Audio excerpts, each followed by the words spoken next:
Hello, hello, hello, hello, hello, hello, hello. It is Thursday, as always. Why would it not be Thursday? Today, what we're gonna do is what we always do, which is, of course, giving feedback. It is the 35th, I think, edition. Yeah. Today we have, I think, the highest amount of submissions ever. So we will... unfortunately, of course, not have as much time for each one of them as we had usually, but you know, that is just, you know, the more people we have, the less time I can allocate to each one of them. So we will have 7 minutes for each one of them.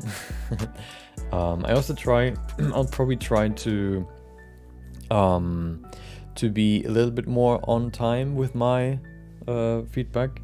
I said that before, but I'll try to, you know, get better at it. Because usually I plan to do these for 3 hours, and usually they end up being 4 hours. Of course, there's always a little bit of talking in between and stuff like that. So maybe it's also just not possible for me to not do too long. But I kind of want to stick a little bit more to the time, because sometimes, you know, I just ramble on when the time is already over, or usually I just forget setting the time. So I try to be more, diligent, I guess you could say, with it. But we'll see. Welcome, Sam Unite. Hope you had a great day. Welcome, Ovime. Hope you had a great day. Sense, welcome. Oh no, there's a red name. You unfortunate event, welcome. Just when I'm gonna walk the dog, I'll catch up when I'm back. Well, I'll still be here, so hope you have fun walking your dog. Hope he has fun. Yeah, so we will today, of course, as always, go through all the new pieces that have been submitted in the Discord. Hold on. There it is. In the Discord, there it is. As you can also see, I am once again being embraced by the darkness. My lamp has died.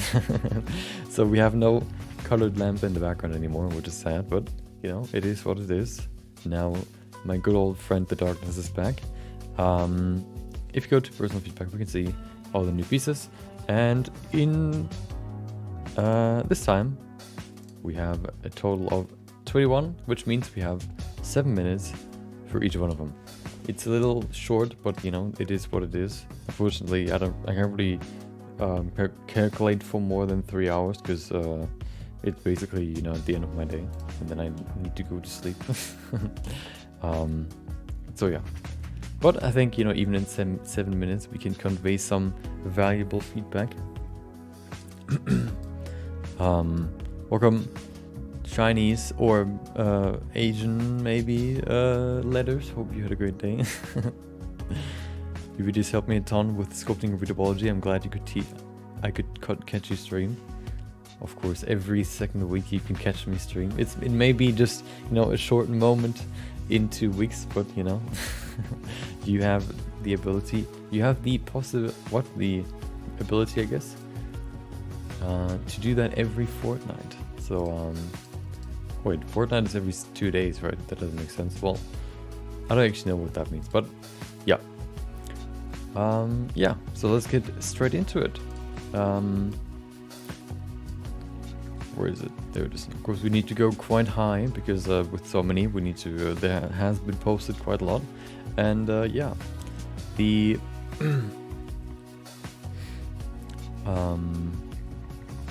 let's go up here. There it is. So the last time we finished with something over here.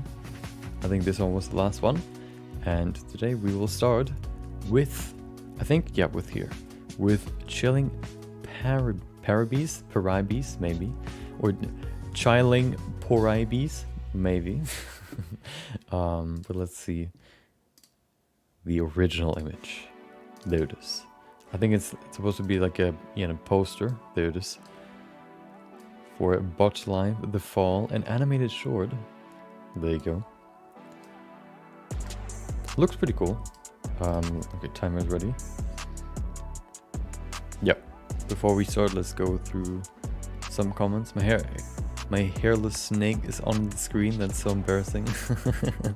Sounds a little ominous. A little sus.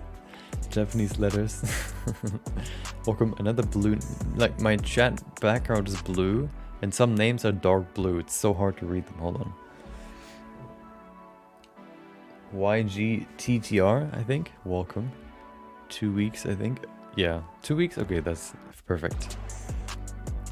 A hobo eating my shoe. Welcome. 50 days. Okay, well then I'm wrong. Hairless snake. Unfortunately, I could not post my progress, so the feedback channel. Haven't really done anything. I've been busy with studying.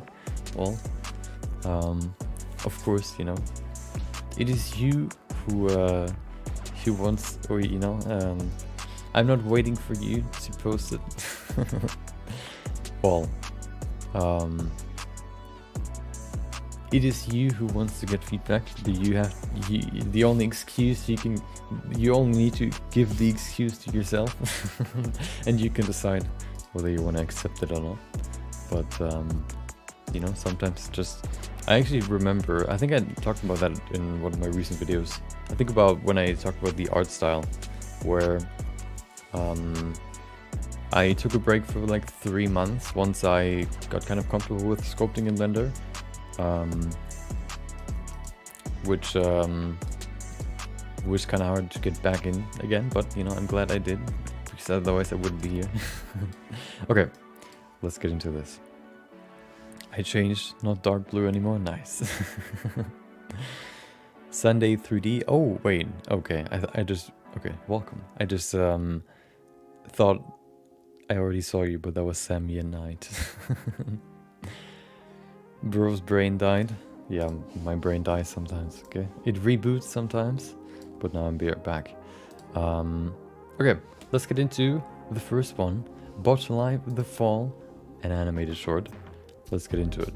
Okay. I like the... Okay, first of all, I think the thing with posters, I think the biggest thing there is it's similar to thumbnails on YouTube, where you want to analyze first what the essence or what the essence is of what you want to portray. So for example, you know, right now what I would guess here would be that you know, the movie is about this this interesting looking building that is locked. Maybe you need to go, I don't know, maybe you need to find a way to open it or whatever. Yeah, posters are kind of like a way to portray the essence of the, or is, you know, tries to portray the essence of the thing that you're trying to show. So for example, you know, for Marvel's or Avengers movies, you would see all the heroes, you know, standing in different positions, like, you know, looking around to see, you know, to kind of show them off. And then usually you have like the big bad guy in the back, to kind of make him watch over all of them.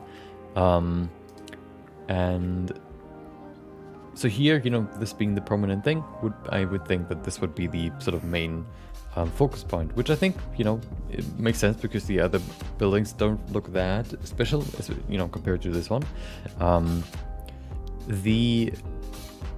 I like the composition that we have, like the sort of dark background here, so that this this text has a nice, you know, contrast to the background, so we can read it pretty well.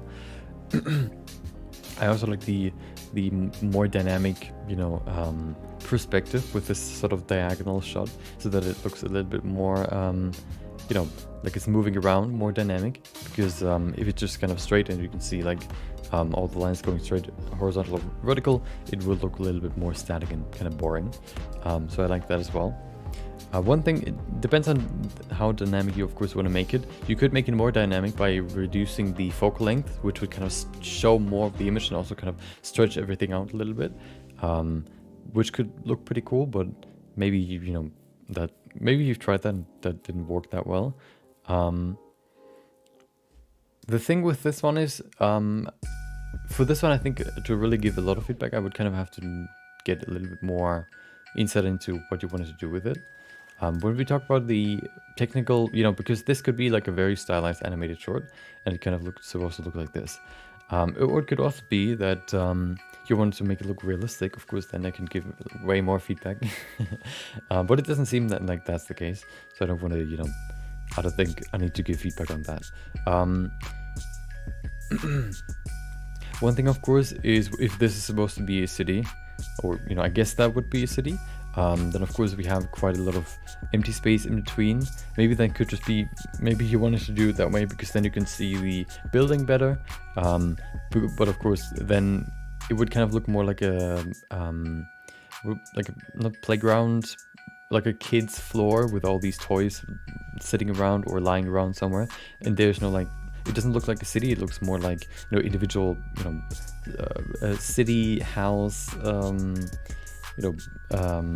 play toys standing somewhere. doesn't necessarily look very connected. Of course, with the city, you would have like a lot of interconnections and all the skyscrapers and all that stuff sitting close together, with of course a lot of people running around. Or of course you can also have open areas, but where then you would probably have some sort of thing to decorate those. With these very, very open areas, we have a lot of sort of I guess empty space that I think could have a little bit more going on it. It could even just be some sort of like smaller lines that don't create a huge contrast to the floor that we have right now, just to kind of bring something in here. Or maybe just people are running around, like, you know, bots running around. Yeah, maybe it's supposed to be very desolate and very, very empty, because that's maybe the essence of the movie, that then, you know, it probably works pretty good like that. But I like the composition overall. The colors look pretty good as well. It doesn't look too dark. We have some nice bright areas here. We have some nice medium areas here, and then of course some dark areas here in the background. Looks pretty nice as well. And there's nothing really too close together here, for example, that it would kind of overlap. So that works pretty well, pretty good as well. Or you could also do, you know, add some, what would that be? Like a ship here, for example. Yeah. So, you know, if you want to make this look like an actual like living city, you would probably need a few more buildings and maybe a few more, maybe of these lines to connect the things, and then maybe probably some people to run around. But if it's, you know, it could also be some sort of more stylized poster that really focuses on the building. I think then it works pretty well. Yeah.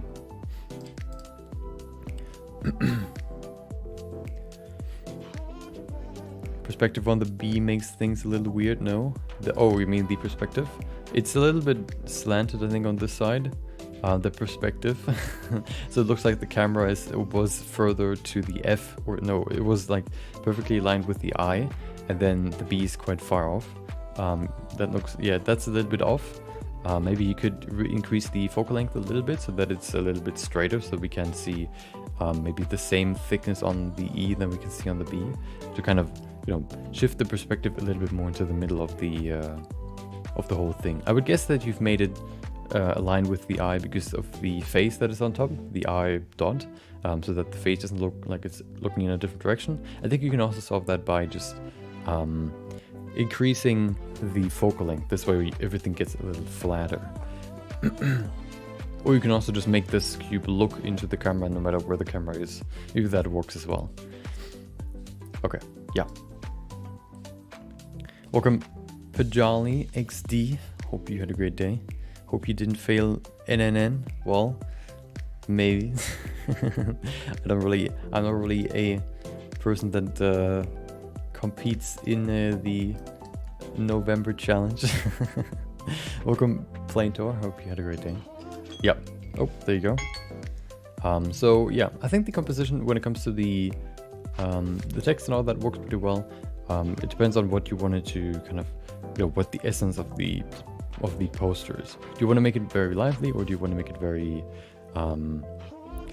very sort of realistic, I guess? Or yeah, it depends on what you kind of want to convey. It looks kind of, the focus is there, I think, but I think you could push it a little bit more, depending on what the focus would be. Of course, I don't exactly know what the focus is.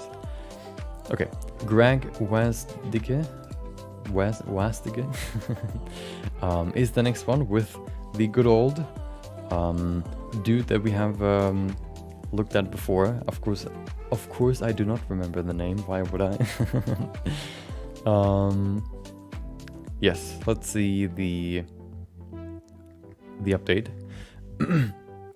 So this one was, I think, posted when we did the last stream, and then we have this one with some details that we can see here. And you know, if that's the newest post, then I will focus on the details. Was there more? There is one more. I think I still have the whole thing here. There it is, for the references that we can see right here. So here are the references, and then we can see you know what the problem is with characters is it is oftentimes like hair makes such a huge difference in characters. So when you want to create hair, you really have to think around the hair when you create the character first, because you know, if you're sculpting a character, you usually don't start with the hair. What I do now is I actually, once I sculpt the base head, I then add like a base blockout sculpt of the hair, so that I can see what the shape of the hair would add to the head, and if the head looks good in relation to the shape of the hair, or if I need to change anything. But of course, here we do not have hair, so it's kind of hard to, for example, to see whether or not the hair or the head would be a little too long. I think we talked about that last time, how the hair, especially here in the middle or top of the head, could be quite short because of what its shape, or how long it is and how it's shaped. Sometimes he has like a longer hairline or forehead. Sometimes he has a shorter forehead. This one's quite short, especially comparing it to this one. So it's always, you know, depends on what you, of course, want to go with, whether you want to go with this one or this one. But I think sculpting in a first, you know, blocking out a hair can help see whether, for example, the head might be too long or too high. Yeah. The one thing that jumped out to me right now is the corner of the mouth. Of course, you usually have, like, there's a fat... Oh, hold on. What is that? Is that a smiley face? Ooh. There you go.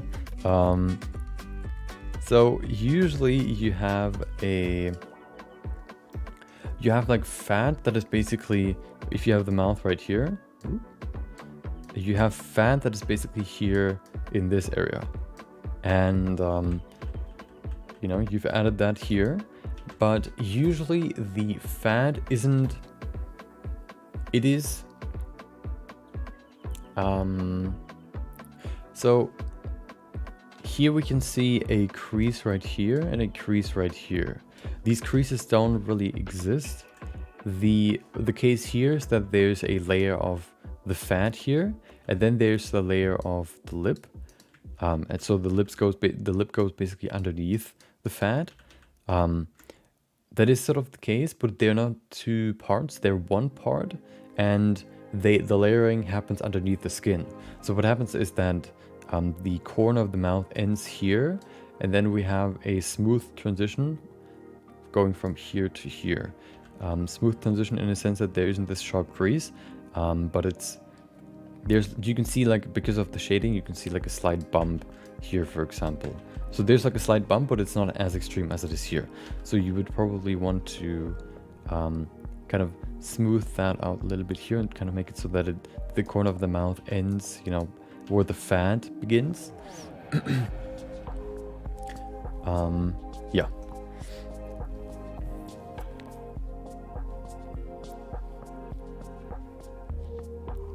The skin looks a little toony.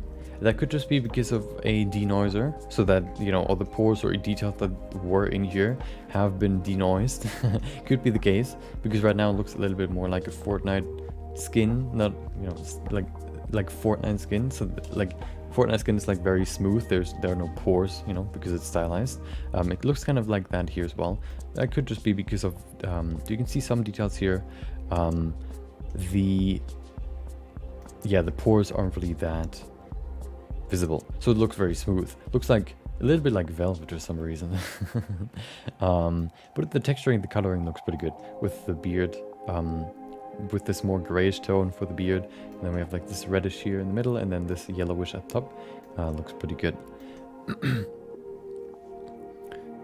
And then of course we also have the details right here. I like the glass or lens shader, I guess. Looks like a custom glass shader.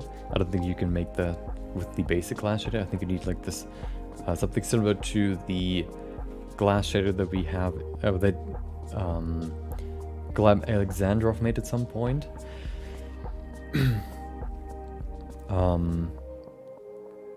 Where he kind of added refraction and what is it called? Diffraction, so that the different colors of the light is being split into the different channels. So we have like a splitting between the red light values, the blue light values, and the green light values, which is why we get this rainbow effect. Then I think another thing you could maybe enhance a little bit is the I guess, depth of the folds. At least if you look at, for example, here the nose, we can see. Can we see it for him? Maybe not that much actually.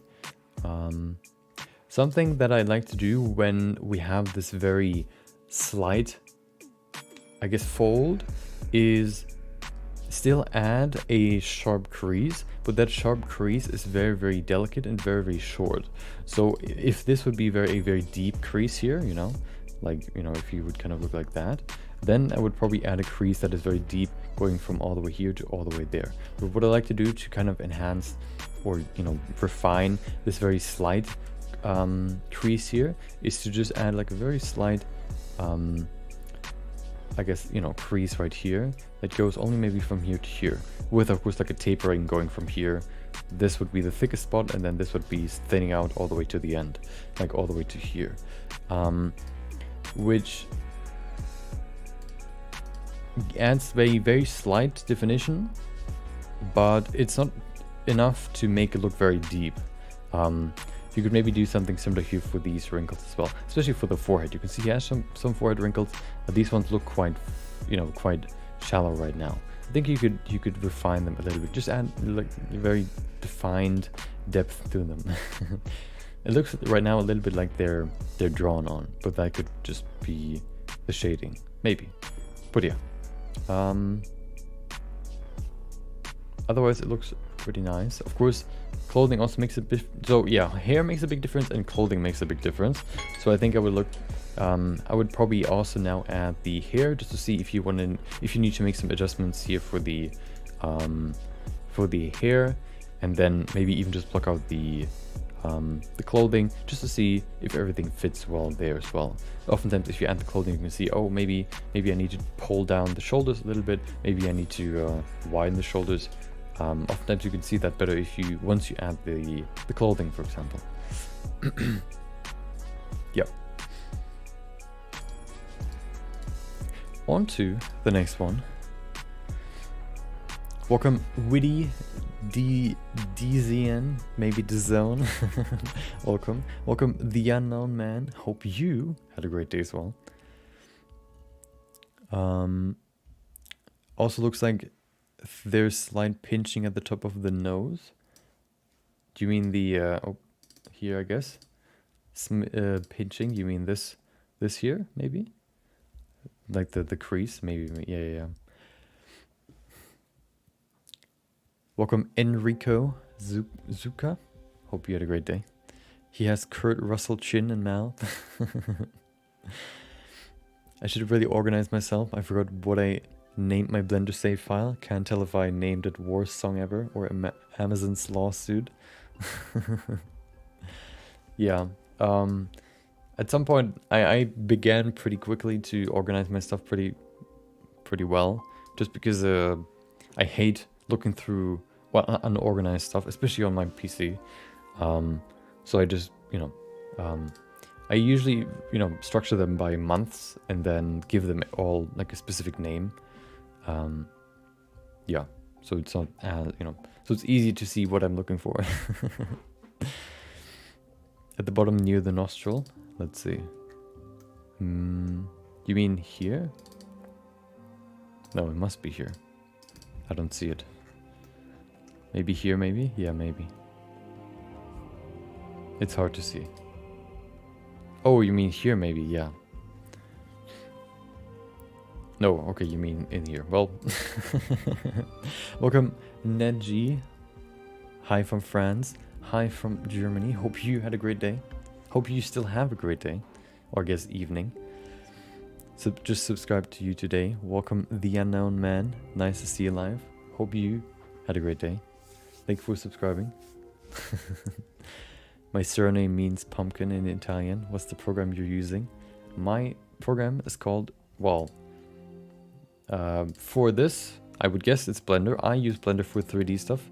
This is Windows Image Viewer, and that's Epic Pen, I think it's called, this one here. So I can draw on my, on my screen. There you go. And then of course Photoshop to do post-processing. Welcome, Said Tablin, maybe, hopefully. Hope you had a great day as well. Welcome, nope, no. Oh, 2 no's. Does that mean yes? Is your name really yes? Maybe. I guess it's no. Your answer would be no. Okay, Griffin is the next one with Muse. No shading this time. Gray on gray. Let's look at those values. One thing to mention, there is a drawing technique where you first draw with only white values and then you add color later.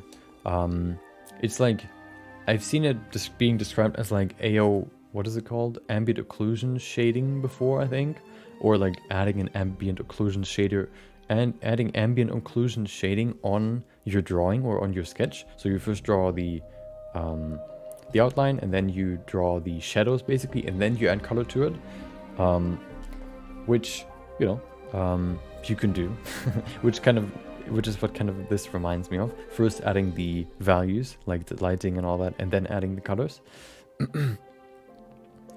Let's go into Photoshop, because I think we can do a little bit more with these values.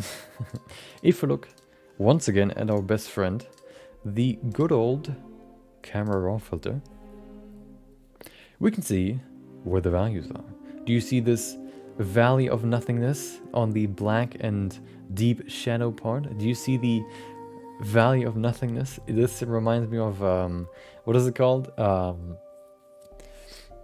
A Breath of the Wild, where you have like these huge canyons and mountains right in front of the, I think, Gerudo desert. So that's like the huge mountain, and then once you reach the end of the canyon, you get to the open dunes. And that's what you have here. So yeah, we can see there are no dark values. We can see there are no light values. You don't always have to have a full range of dark to black or dark to white or light, but at least kind of utilizing a little bit more of the spectrum, I think, would be good here, because we can see if we look at the shadows are still kind of pretty like in a gray tone, and the whites, like the brightest areas like here for example, they're also kind of toned down. So even just by, for example, going in here, we don't even need to use this if we don't want to. We can also just go in here and we can use the I think levels would be pretty close to what we have in the color ramp. So here we have the color ramp basically, and then if we bring this up, we can see we can make it a little darker. Ooh, look at that contrast. And then we can also bring the light values a little higher. So this basically pushes this, of course, is the full spectrum, and this says basically that we have a value like all these values. This is basically the spectrum from 0 to 255, I guess. And this slider says, okay, everything that is has a value, this has a value of 0, and this has a value of 255. Everything that is now value 44 or underneath has the value pure black. You can see it starts and like the values start here and what is it? Probably like, I don't know, 50 or 60. So once we get there, we get some true black values in there. You can see we now get some true black values. But before that, it kind of still pushes the spectrum a little into the darker parts, which is why the background gets a little darker. But then of course we get some darker parts, but we don't have, you know, the lighter parts get a little darker as well. So what we can do now, of course, is we can bring this higher as well to bring some more contrast in there. We can see now we get some pure white values here where the white values start. Like there, for example. And this brings us to a little bit more contrast already. You can see how much that can make in terms of a difference. See, you can especially see it, you know, before and after. Sometimes it's hard to see, you know, you need to kind of play around in the post-production stage to just kind of see how much you can still improve. But as you can see how much that can make a difference. And then of course you can still shift these values around the middle one. You kind of see if you want to make it a little brighter overall, or you want to make it a little bit darker. Here I think I want to keep it in the middle. I think usually the middle is pretty good for this. There you go. Wait, I think I messed it up. Well, but here we can see the values, the range is bigger, which means we have more contrast, which helps immediately with being able to see the structure of the face. Look at the structure of the face now. Look at the structure of the face here. It looks a little blurry or a little like misty, like a mist in the air. And this is nice and clear. You can, I think for this one,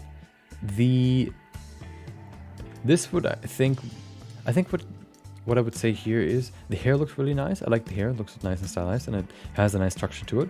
I like the hair, I like the flowers as well. I think you can refine or basically refine the structure of the face a little bit more.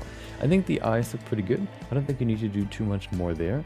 I think you could go into the lips and also the nostril, especially the nostril, to just kind of refine it a little bit. I think the biggest areas that I see here would probably be, first of all, the nostril. I've never seen a nostril smoothly transition over to the cheek, for example, or to the rest of the face. So there's usually, let's just say there's always, okay, firm statement, there's always, okay, a sharp crease right here, where the nostril basically connects to the rest of the face. I will say always, okay, until you prove me wrong. Send me an image, okay, and then I will maybe change my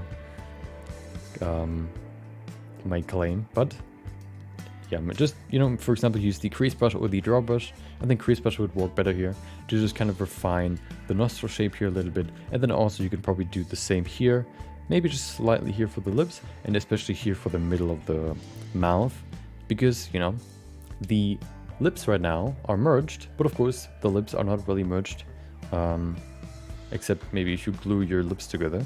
So, you know, you can just use the crease brush again to just kind of sharpen that up a little bit, and that would probably immediately make this look a little sharper. Of course, you also don't have any irises. Maybe that was the intention. Then of course I have nothing to say.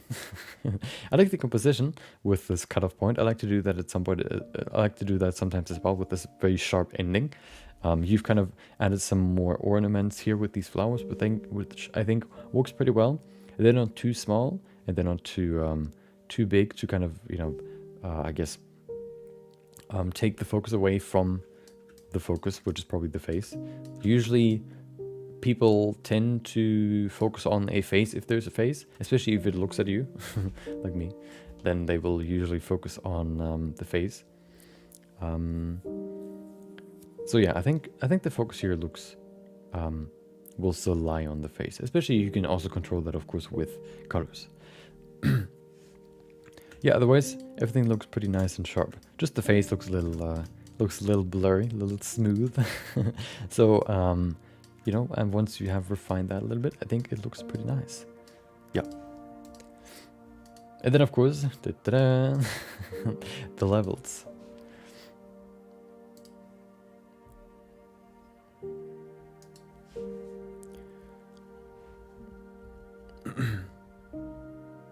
The flowers look so good. Yeah, they look pretty nice. Look pretty realistic, or at least stylized realistic. Actually, I think they could look pretty realistic with some colors.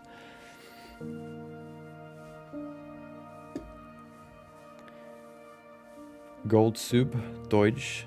Well, not in this stream. In this stream, we speak English, but I can speak German. Yes. Which drawing tablet do you use? I use a XP Pen Deco LW, so the wireless version of the Deco L. I thought hard about getting ZBrush, but Blender's just so powerful and it's free. Yeah, it's kind of, you know, ZBrush always.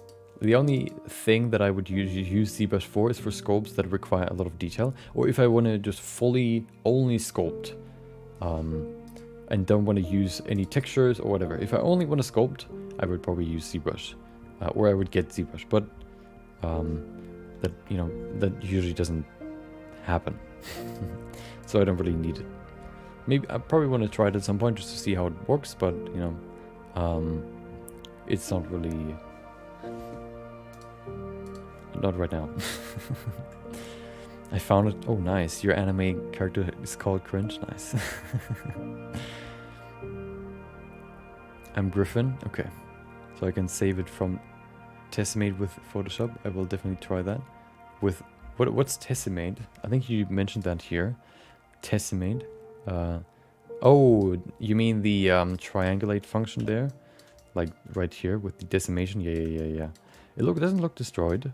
The lips look pretty good. This looks pretty good as well, so I don't really see too much destruction. Yeah, it doesn't look destroyed at all. Usually Decimate, I think, tries to keep the shape, which means that sometimes maybe the shading looks a little weird, like here, for example, with these very long streaks. But usually in the big picture, you don't see it. What kind of layer do you use for that? I have used levels. So basically, you know, you can level up your render. Yeah, it gives you the whole range of the values, and then you can, you know, see when you go over the minimum or when you clip the colors.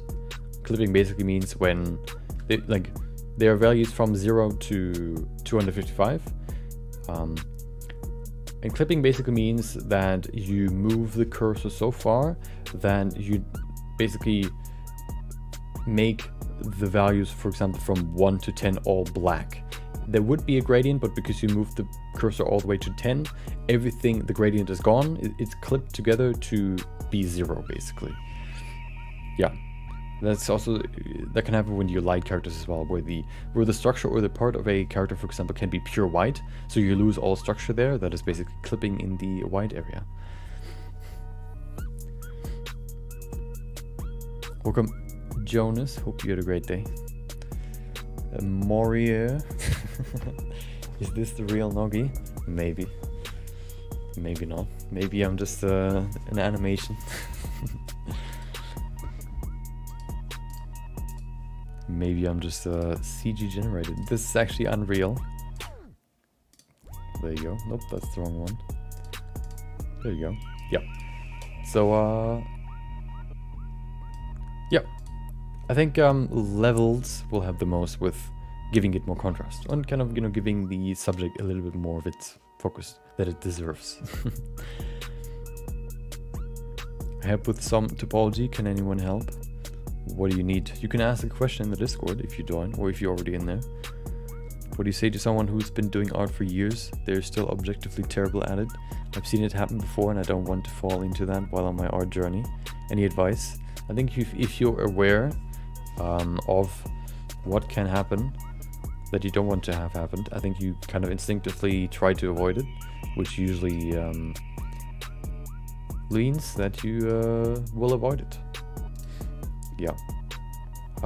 Something you can do to kind of ensure yourself that you have improved is just to, for example, what I've done recently, redo an old project. Like, for example, the character that I've remade. My 3-year-old character, the first character that I've made in Blender. I have remade it, and yeah, this way you can, for example, see how much you have improved in a year, in 2 months. Of course, the shorter the time frame, the harder it is to see improvement. But of course also, you can see improvement in every piece. If you, for example, create, like if you look at your previous work, your finished project, and usually you see things that you want to improve.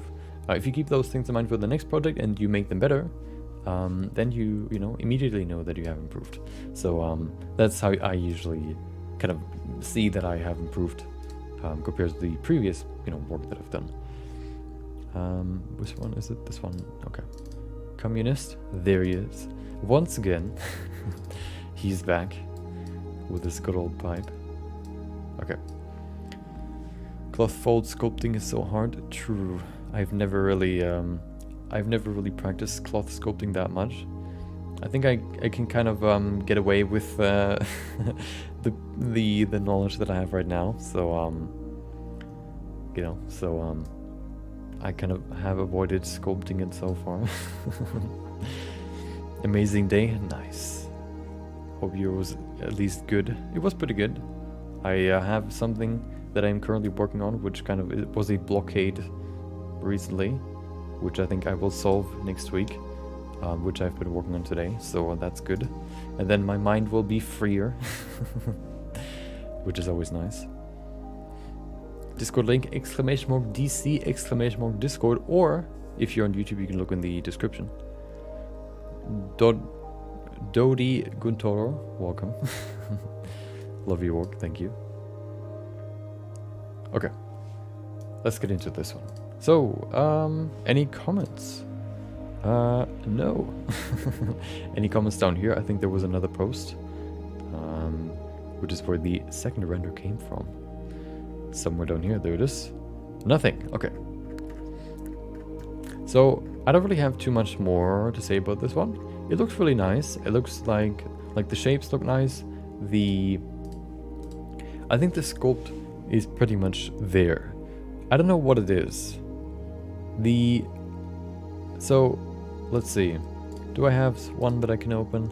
I don't want to use this one. This one, it doesn't work that well.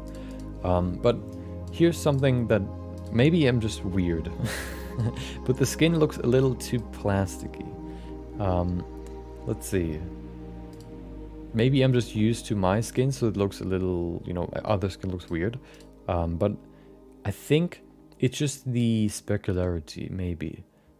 If you've used the same specularities, I think last time we talked about the values that I use. Maybe you've used the same. Maybe I'm just, maybe there was something in my water, but it felt like it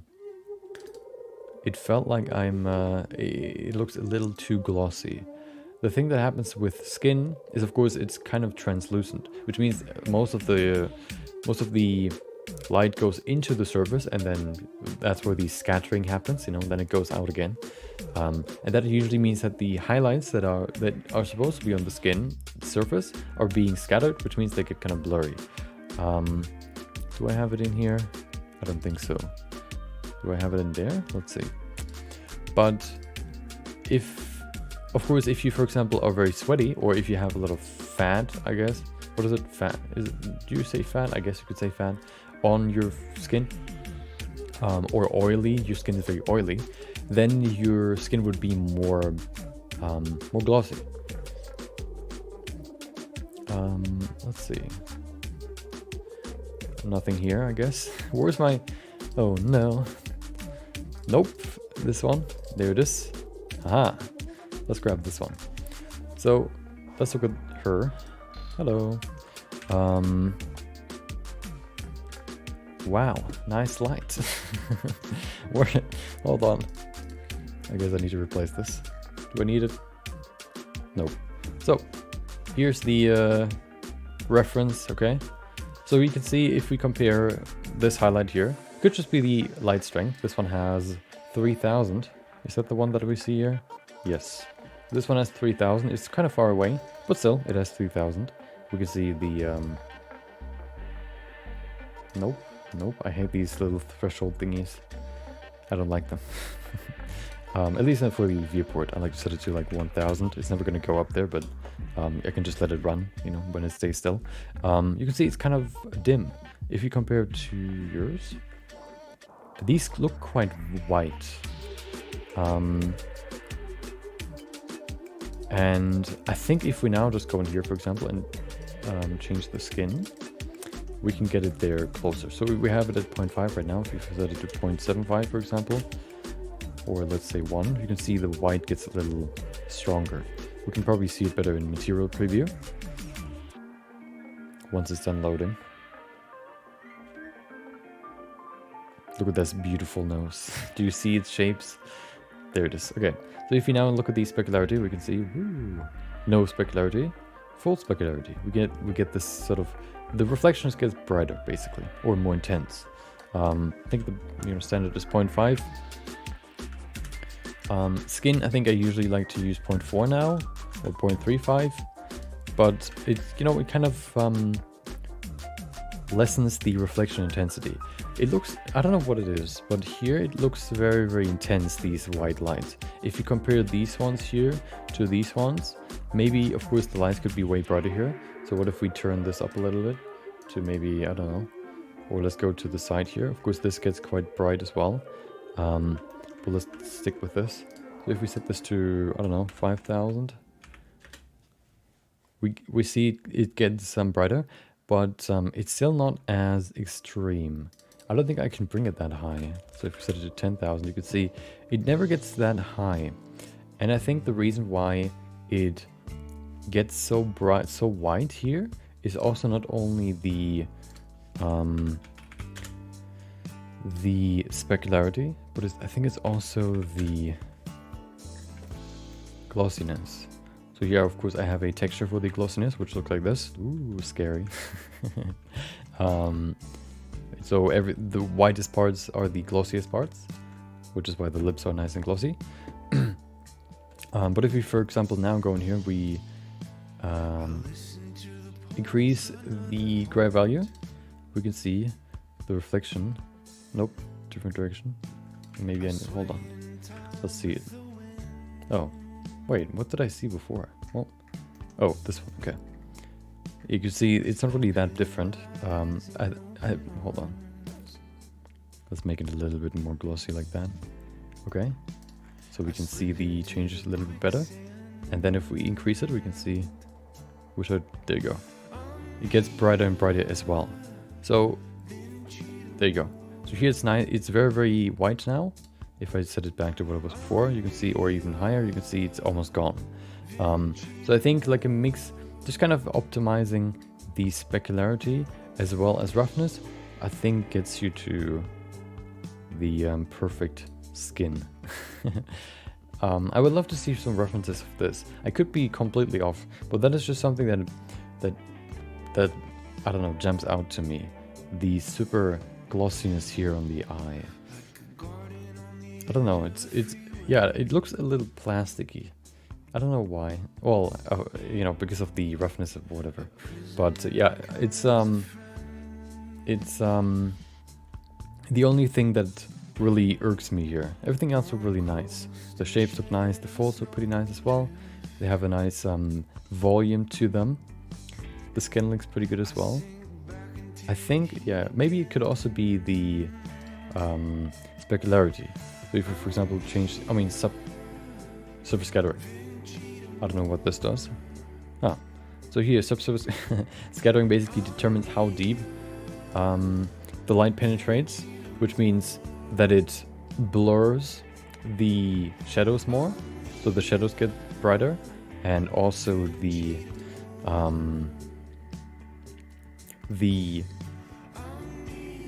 if it's not there, like not at all, it looks very waxy as well, because there's no light penetration. But of course skin has light penetration, so we need subsurface scattering. So we go from this, which looks kind of waxy because there's no penetration, to this. And where you can see if you have subsurface scattering is in the transition from dark to, I guess, bright. Here we can see like a nice red tone in between the two things. That is basically the blood, sort of the color of the blood. The light goes into the skin, goes through the blood, and sort of the blood absorbs all color values of the light coming through, except for red, which means that when it gets reflected out again, there's only red values coming out again, which is what you can see here, or which is what you can see here, a higher percentage of red being visible here. So if you ever want to, well, yeah, so if you ever want to see if subsurface scattering is enabled, or how much, you can see it here. Which is also why, if you set this now to, I don't know, let's say it's set to 6, you can see now that the red is also bigger. That's a good way to determine whether or not your subsurface scattering is too much or not. To bring a light on one side and then, you know, quite a dark shadow on the other side, that you can see how big the red kind of seeps into the shadow.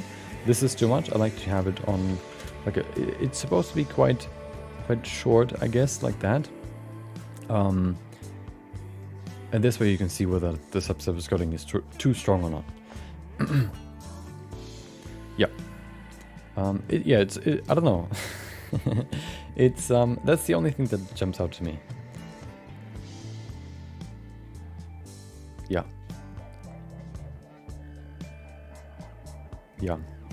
Yeah, that's the biggest thing that jumps out to me. It's not really, maybe few small things, but they could also be fixed once the skin looks a little different. So I don't want to, yeah. Okay. This one looks better, I think. Yeah, maybe. It looks a little better. It could also be the lighting, but of course, it's, you know, we could probably see it a little easier with a finished render. Okay, on to the next one, Megalanius.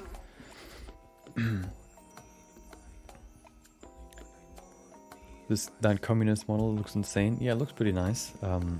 Looks pretty nice, I agree. I only do PS1 style stuff, but I still like watching your content. Ooh, PS1 style? Sounds like a fun idea. I've seen some of those videos before. They always seem very interesting how they sort of, you know, PS1 stylify, I guess, like newer stuff.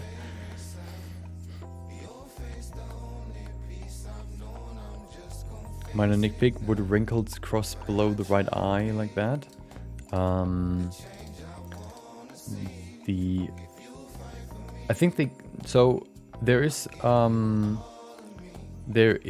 crossing of, especially for the eye, there's crossing, but I think, yeah, this might be a little too strong. Usually they have a flow that they follow. They usually don't cross like that with like 90-degree in between the two. Usually there's like a, you know, like a shallower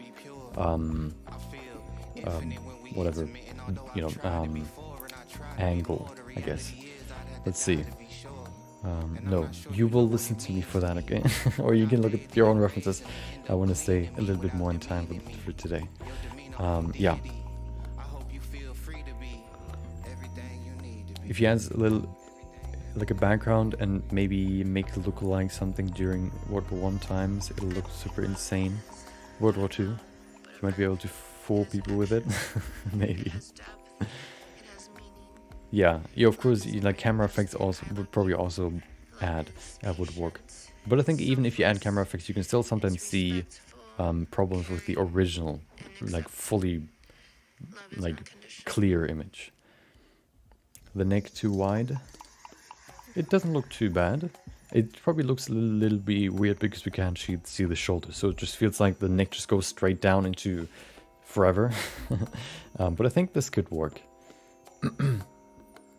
Yeah.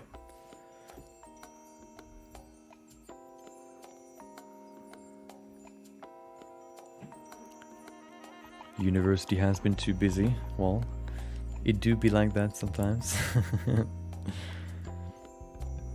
Tell me how to make realistic wrinkles under the eye and others. Can I paint them with brushes? Well, you can texture paint the bump map for them, or you can sculpt them. I usually sculpt them, but you can also texture paint them. But I don't think you can really do it with colors, because if you texture paint them, like with colors, you can only paint them from one light angle. So if you want to change the light angle, then the light doesn't work anymore. or the shadows that you've painted don't work anymore. So yeah, colors are kind of hard. They only really work if you have a set light direction. Okay, Megalania's Room of Doom. A nice rhyme there. This one, we have seen a few iterations. Seems like this one was the first one.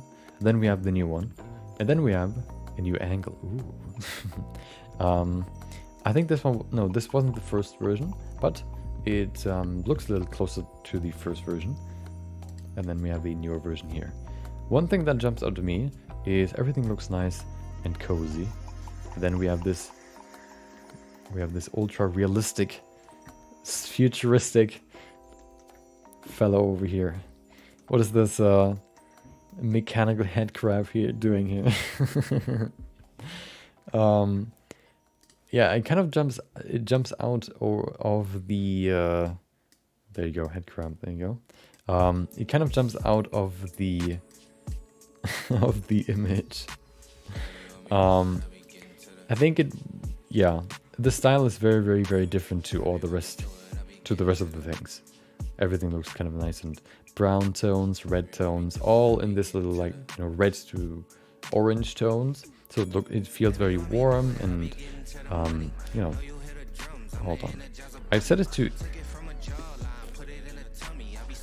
hello? I set it to instrumental and it's still singing. Are you serious? Ah, there you go. Yeah, everything looks kind of nice and warm. We have some greens in here which work. Okay. There you go. Nice and warm. And we have these nice natural tones. So it looks nice and cozy. And then we have this blue with silver in here. Super reflective. And, you know, anti-wood, basically. The opposite of wood or nature. Which kind of, you know, is the opposite of the nature or the feeling of the room. So it kind of jumps out. So maybe a different wooden, maybe, or just like a red standard IKEA alarm clock would maybe work a little better here. Yeah, but I think overall the isometric image or room looks pretty nice.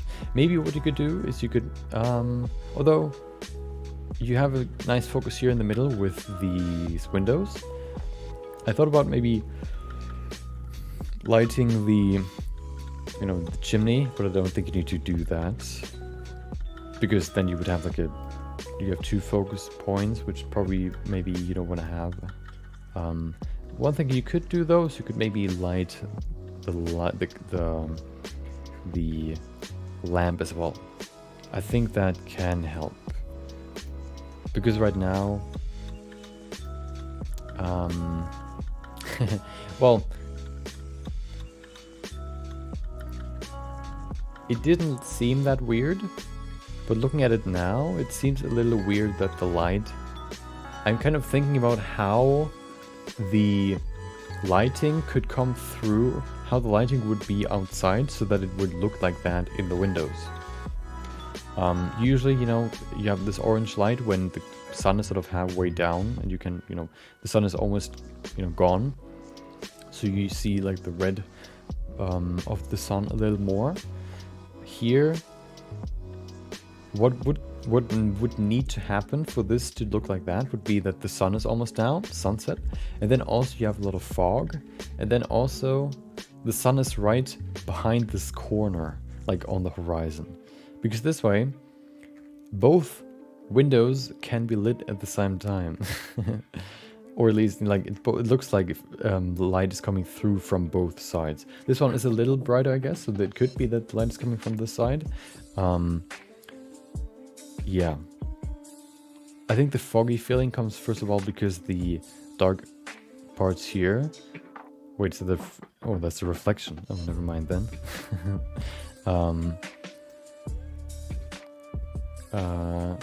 Now I'm wait, that's a mirror. Is it? Is that a mirror? I don't know. It looks like a window.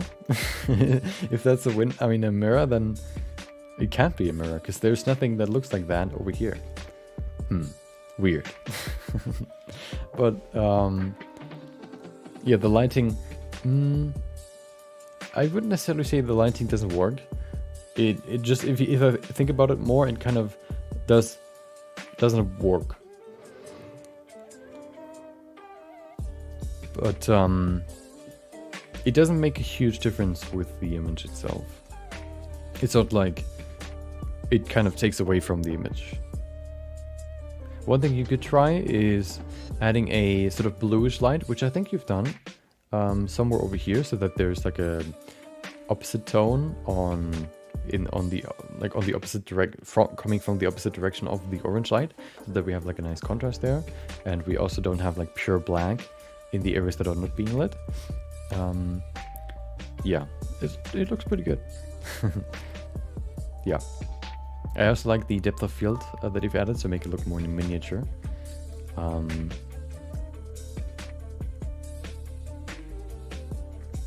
One thing that jumps out to me right now is the bed. If I look at the bed, it looks kind of, right now it looks like, if I would look at the bed from up top, it would look like that. Zip. Like that. It's shifted to this side. Yeah, the perspective somehow is weird. Maybe it's just me, but it looks kind of like that. But it looks, yeah, otherwise it looks pretty nice.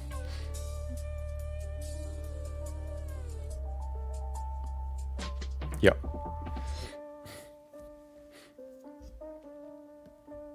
The clock.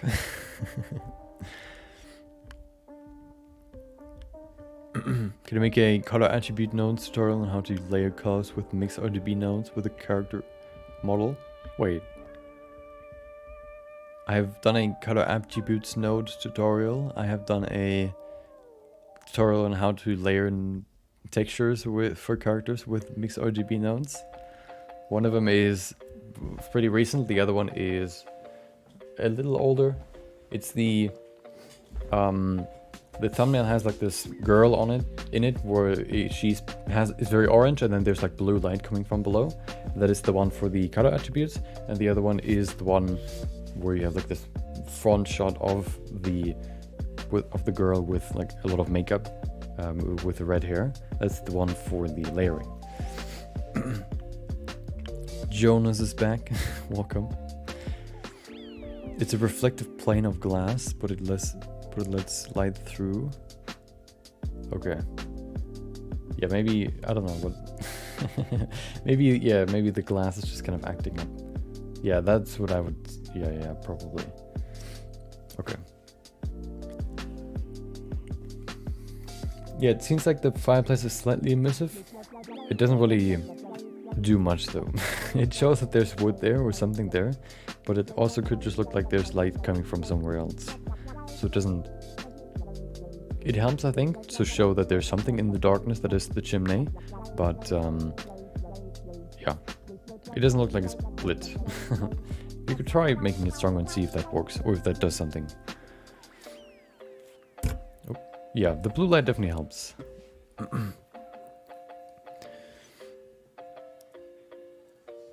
Maybe taking the camera slightly higher, going for a full isometric look. I don't exactly know the isometric angle that you would use. Is it just 45 degrees? If you have this cube, you rotate 45 degrees in some direction, and then you go maybe high to 45 degrees, maybe? I don't know. I don't know what the exact isometric look is. Even here, the bed looks a little slanted. maybe it's just because of the patterned carpet here and the lines that it creates. Maybe that's why. Probably. Yeah. Thank you.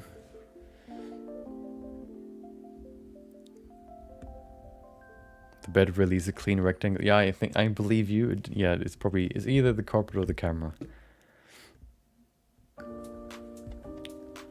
The DOF, I guess door. The DOF. I don't know what that is. Since we aren't even in the plane of viewing and it's a frontal blur. Oh, depth of field. I don't know if you usually use depth of field for isometric things. I don't think so, right? Usually you want to show everything. I think if you have this very wide shot, you don't really use it that much. I think it works here. It's not perfect, but I think it works here.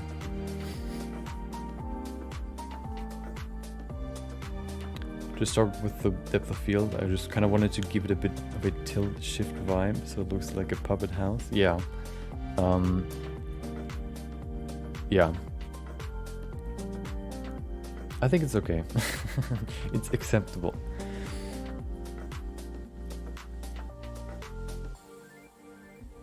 Any tips? Sculpting clothes for the first time. Analyze and always think about where it's being stretched and where it's being squashed together. That basically determines where the folds are and where they go. Folds always, you know, they exist where the fabric is being squashed, and they go where they're not being squashed or where they're being stretched. Yeah, where they're relaxed or they're stretched. That's where they go.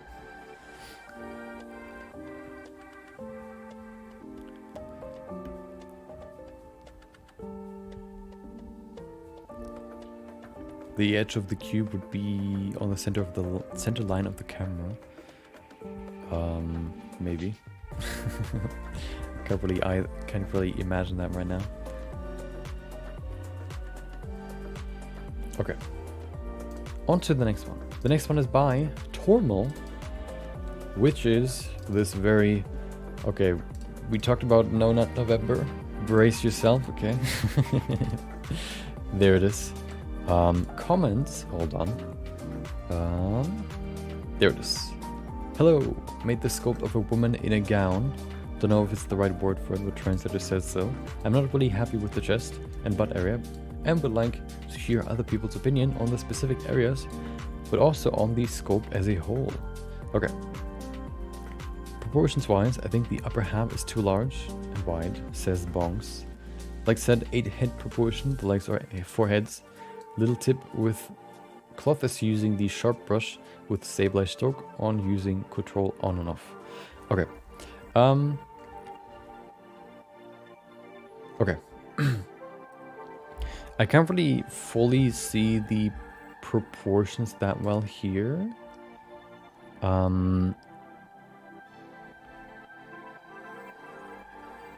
It doesn't seem too crazy when it comes to, like, the problem is if you don't have a head, it's kind of hard to know whether or not your body is too long. Of course, there's also relations in terms of proportions. There are proportions comparing different limbs, for example.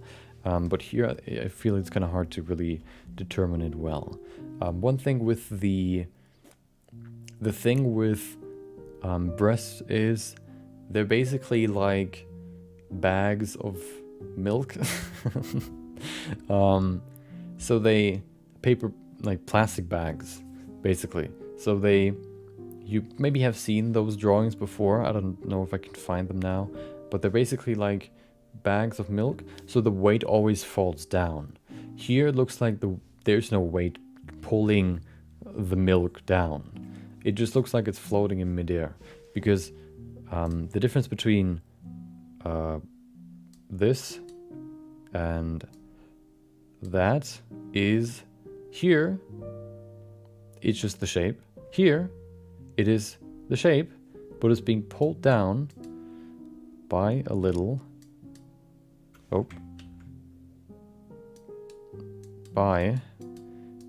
stick figure hanging on the bottom of it. Also called weight, okay? I mean gravity. So Mr. Gravity is pulling on the breast, which means that it has sort of this shape.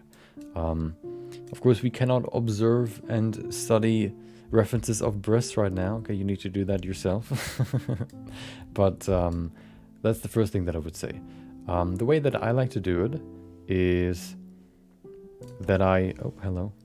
Let's make a new file. So the way that I like to sculpt breasts is I like to begin with the shape that you have made.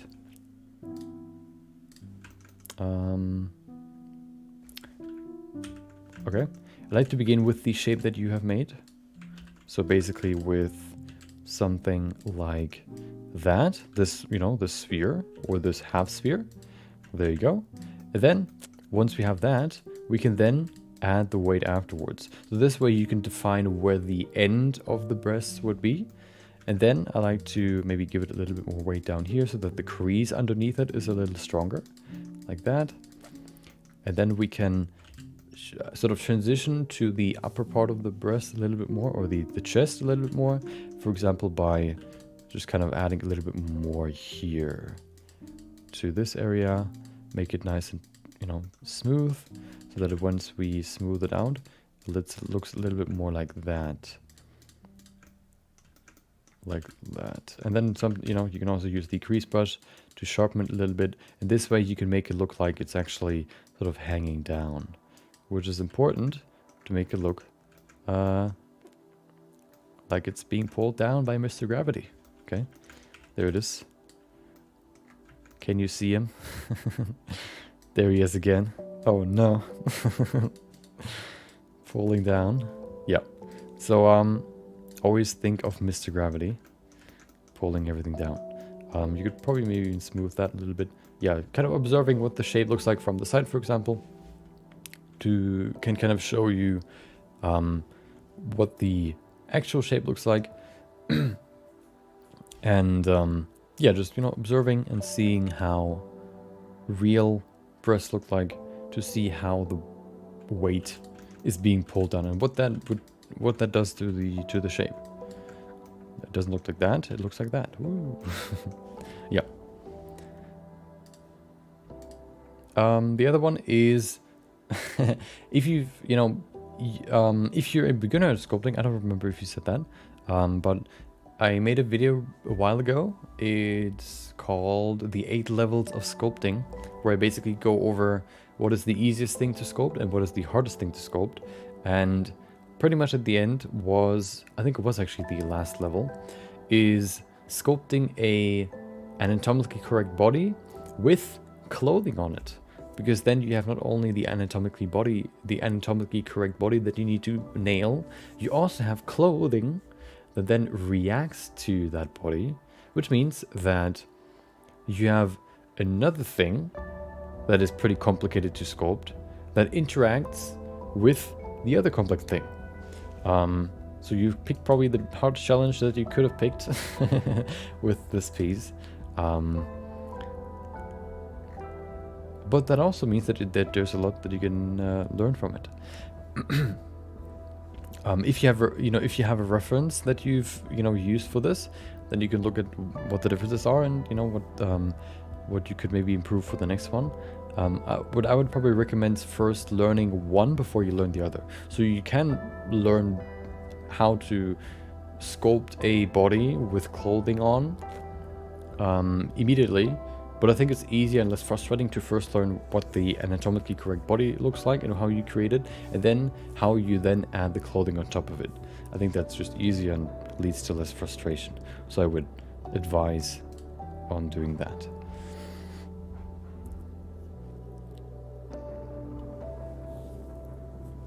Bags of fat, I guess that works too. Yeah, I guess fat works a little better because it's, well, yeah, I guess. Mr. Gravity is going to prison next. Mr. Gravity is kind of grabbing onto everything. He should be in prison, okay?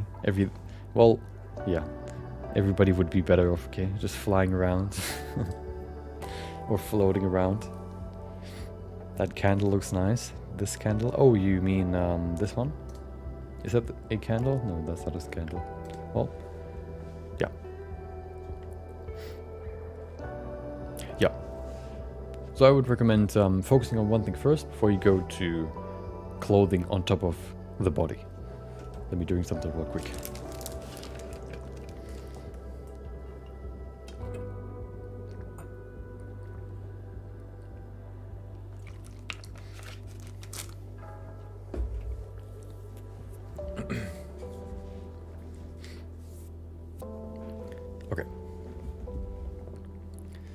On to the next one by, we can already see it, Payco Man. Which they have posted 3 pieces. First one being what we've already seen. Second one being another character. Third one I think is more like a reference image. This one was just like, I think they said, hey, it's easier. I found it easier to sculpt monsters than real people. I can only work a bit better with non-human figures. Yeah. I think that's generally true, just because, you know, anatomy isn't that important if it is distorted, you know, naturally. Let's look at the first one. I think the question there was after nope. I'm pretty happy with my head sculpt, and I would like to get some feedback if possible. So it is. The thing is, so I asked a few questions, like specific areas you're not sure about, and like lips maybe too big and maybe ears. The thing that the problem is, if it looks very stylized, or if it has a lot of characters, so it looks very unique. I think this one looks pretty unique. I always like to see the references that have been used to create it, because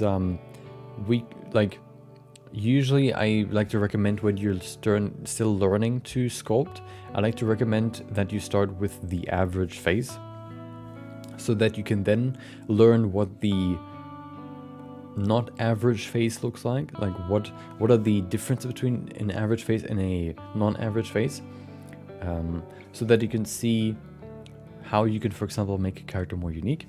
This one looks pretty unique, so I wouldn't necessarily say that. First of all, I would think that it looks like a stylized character. If it's not supposed to be a stylized character, then of course it's there's, you know, a lot of things that I could talk about.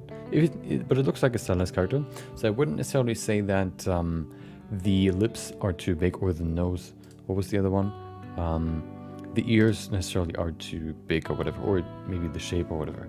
I think what I would say here for the first face is that there it is. That I think you can refine the lip shape a little bit. It kind of flattens off at the top a little too much, maybe. I think you can add just a little bit more volume here, so that it's a little rounder.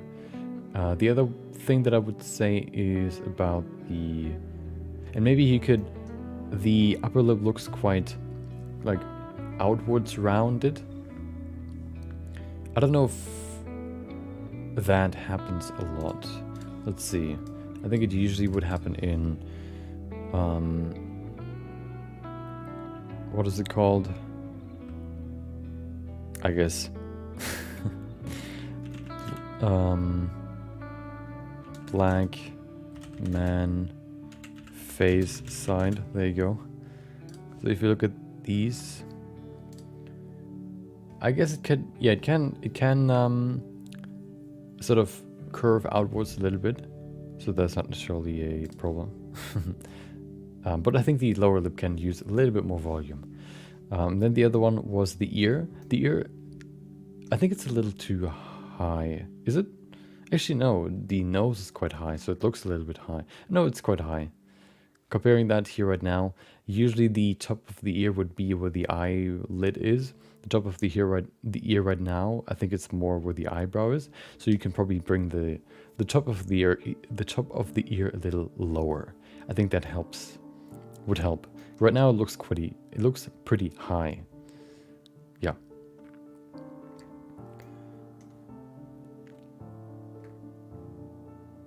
It looks a little bit like the head is quite far forward. Like he's, pushing his head forward deliberately. I think you could maybe bring it back a little bit if it's supposed to look, relaxed, not like he's, moving his head forward. Yeah. And then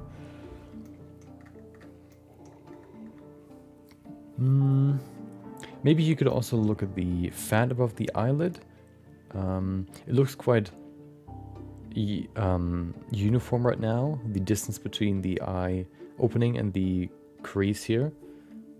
Usually there's like a little bit more fat here on the outside, which kind of, you know, kind of shifts the weight or kind of changes the shape of the crease a little bit.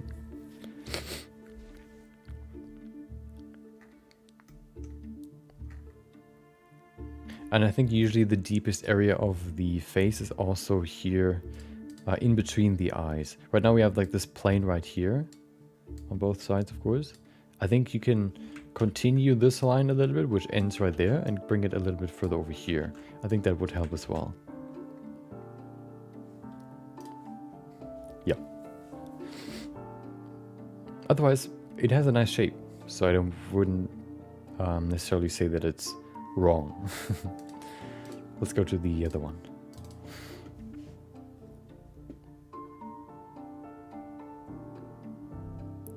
You mean the was it supposed to be candle, the previous sculpt that we looked at? I guess I haven't read the wait, did I read? I don't know. My brain is fried. Do you or have you done 2D art? I have. I've done 2D art for, I don't actually know. I think I was 16 to 2019. Well, not, I don't remember. Hold on. Probably for 3 to 4 years before I did 3D anything. So yeah, I've done 2D before. You've got great anatomy knowledge, thank you. Yeah, 7 years of creating characters does that to you. Yeah. Let's look at this one. This one has a few more comments. Oh no, time is over. Let's look at it real quick, okay? I'm already breaking my rules. Okay, I think this one has more value. Look at the ears, I have to redo it. I think it's the same one, right? I think they're missing something to turn in. Oh, femininity. Okay, I think I mentioned that here, right? Yeah, recommending to research the differences between female and male faces. So the differences that I can recall right now, they're more definitely, but it's not necessarily the... So the general things are round face, so a little bit more fat in the face, which makes the shape of the face a little bit more... a little smoother, so we don't see the perfect definition, for example, of the different fat pads or the different, like the cheekbones, for example. So the face is a little rounder. Then oftentimes, you know, the lips are bigger. It's not, you know, it doesn't always have to be that way, but that's one aspect. The eyes can also be bigger. You know, that's, for example, why you have eyeliner or bigger eyelashes, for example. For the nose, I don't really know if there's, well, smaller nose, I guess, could be one, but of course there's also, you know, women with bigger noses, so it's not really something that is, well, I guess if you go for the idea, then like the feminine stereotype, I guess, you would go for a smaller nose, more delicate nose, I guess.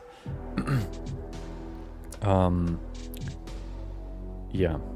Those are the few things that I can recall right now. And then, of course, also narrow neck. That helps as well.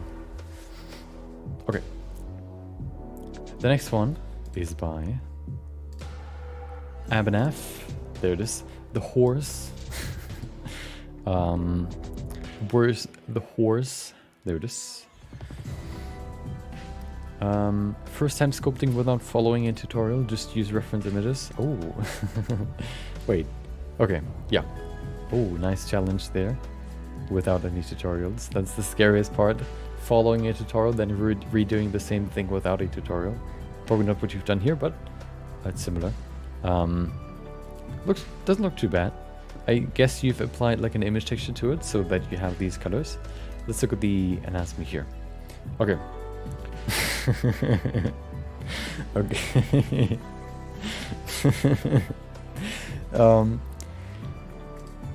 Okay. Nope, that's the wrong one. So I don't know why, I don't know why, but right now, like the feet right here just look like very long very long socks. that just kind of tripped me off right now. Like the horse is wearing very, very long socks in the back. Okay, so let's look at this horse. Let's look at this stallion. Okay, so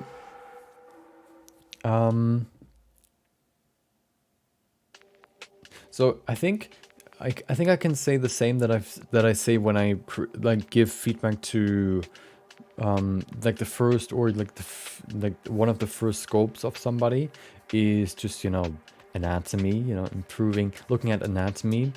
Like anatomy always seems very annoying because it's such a complicated thing.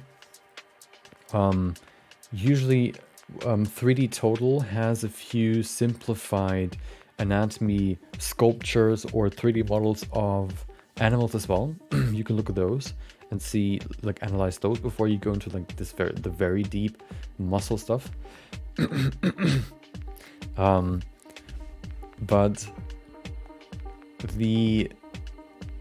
so the biggest thing, of course, is anatomy, just because, you know, that's usually what you can look at first to improve your sculpts. But the next thing would be, well, yeah, you know, just doing more of these will improve your reference analyzation skills. I can maybe give you some tips when it comes to what you could look at for anatomy.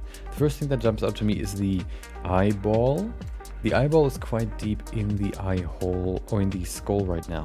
I think if you usually look at horses, maybe for horses it's not as strong. But for some other animals like alpacas, I think it's the case, the eyeballs are pretty far out of the head. Can we see some shaved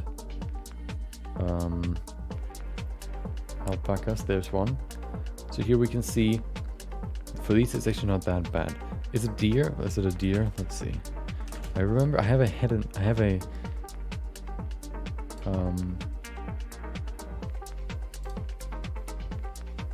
okay, it's not that bad. Maybe I needed to see some references to realign my look at this guy laughing at me because I'm bad at his anatomy. Yeah, so usually how I like to sculpt eyes is not to dig in right away. Well, I guess that's what I do for what is it? Faces. But what I'd like to do, so what I like to do first is I like to dig in with my brush so that I have the eye hole, like that.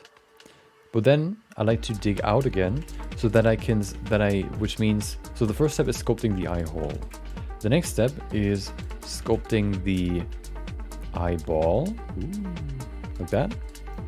So we have the eyeball, which of course goes further out than the skull. And then I like to add the eyelid on top. The eyelid is, I don't know if there's an animal that doesn't have eyelids. I think without eyelids, the eyeball doesn't work without it. Well, I guess snails don't have any. So there are some exceptions, but most of them have them. So you would probably be better off just sculpting them on all of them instead of sculpting, like, you know, not sculpting them. In this way, we have an eyeball that looks like this. Here we have the, you know, the eye. There you go. Look at this beautiful eye. So that's how I like to sculpt the eye. I think that can help. I think what you could also do is just, you know, dig in, then add the eyeball, and then add the eyelids. Here it seems like the eyelids aren't really there. They don't really cover the eyeball. There's like a crater that leads to the eyeball. I think hopefully you can see, you know, the difference between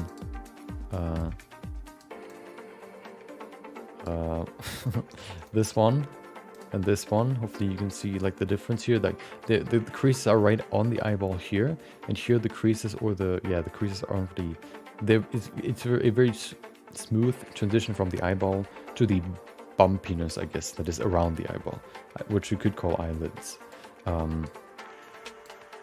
Yeah. Yeah, so that's one thing.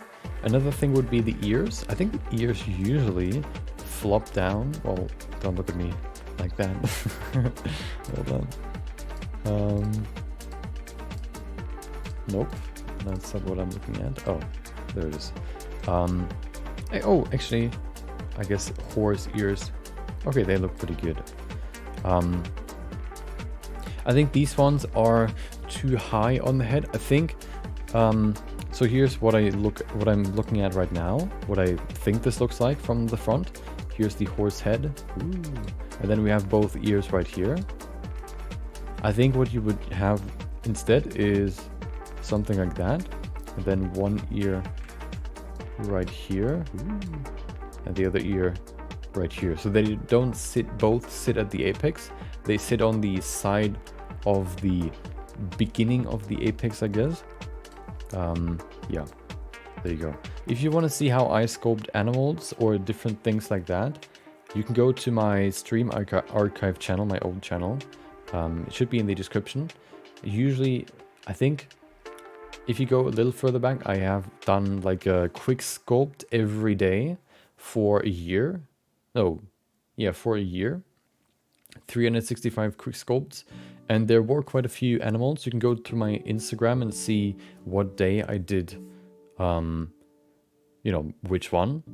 Or you can see the number, and then you can see in which stream I've done which one. And then you can see, you know, which one maybe, hey, I want to see how he sculpted this one. And then you can see like the live version of that in that stream. You know, all of them, usually most of them in 30 minutes. And there you can, I think I've also sculpted, like I sculpted a dragon, a dog, maybe a horse as well. I don't remember. But yeah, so the eyes, the ears, and then of course the socks. I think just, you know, these look good. I think making these look a little bit more like these would help. Of course, the front legs look a little different than the back legs. But yeah, you know, I think if you would redo this again, you know, with references, I think you would make, you know, this would look way better already. So it's just about, you know, just, you know, a little bit of practice. What is this?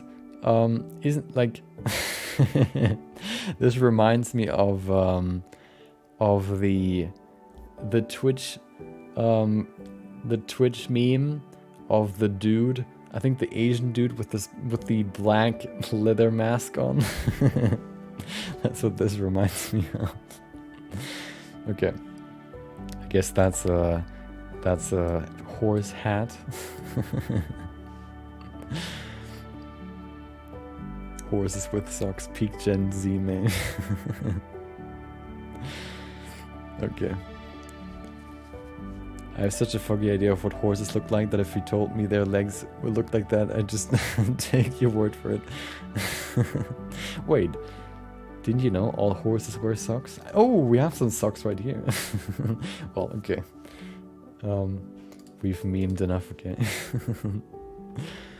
God of War really hits on the PS5. Well, I still need to play the first one, and I don't have a PS5, so in a year I can agree or I can't, okay?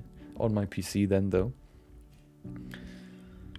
We can't see the sketches behind the camera. Wait, what sketch? Wait, really? Oh, no. Well, I deleted it already. Let me draw it again. So here's the apex that we've... Well, here's your current sculpt. Woo. Okay. And here's the...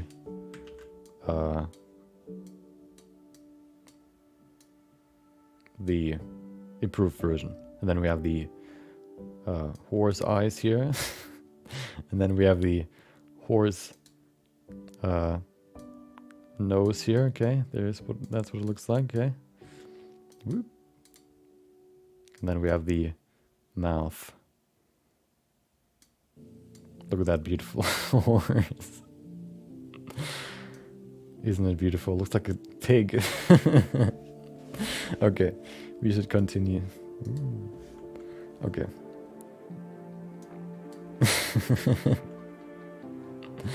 Okay, let's continue. On to the next one.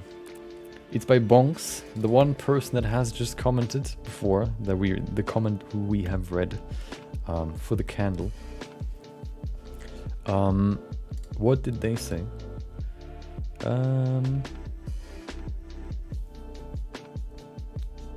There it is. CG Cookie, human cores is awesome. Suggestions on likeness, I can't tell what it is. Okay. Disclaimer, okay. I'm not an expert in likeness sculpting.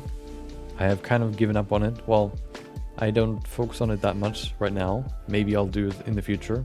I always try to kind of recreate my face references that I have, but I don't focus on capturing the likeness fully. I like likeness sculpting, but it's just annoying because I don't know. It feels like I don't really haven't made any progress. It feels like sometimes I get it, sometimes I don't.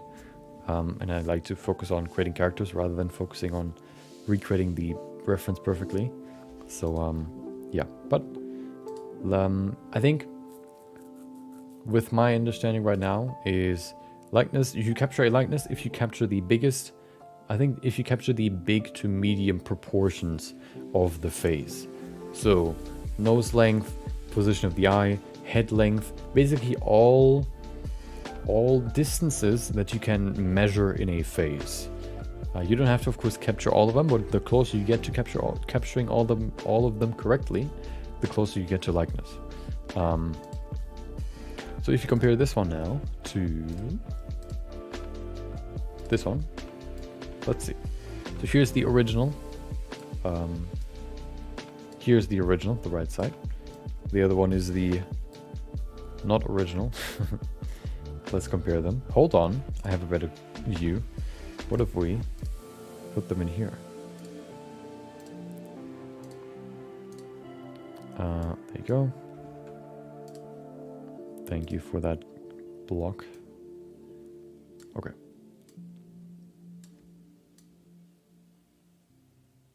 Perfect.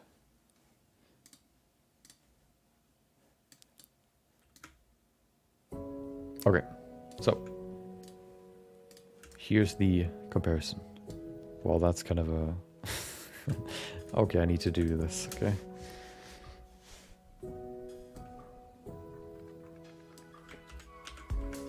What is that? Oh, dude, I selected the wrong layer. Okay, middle please. Oh no, I messed it up. Oh no. Didn't I do... Oh, there it is. Okay. That one there. Where's the other one? Wait, do we even have it? Side view? We do, right? There it is. Okay. This one over here. And this one.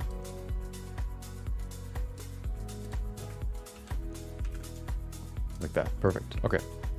So, let's look at it.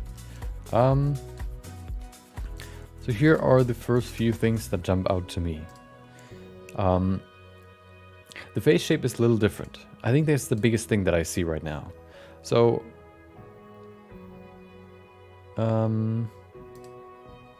if we grab my pen, there it is.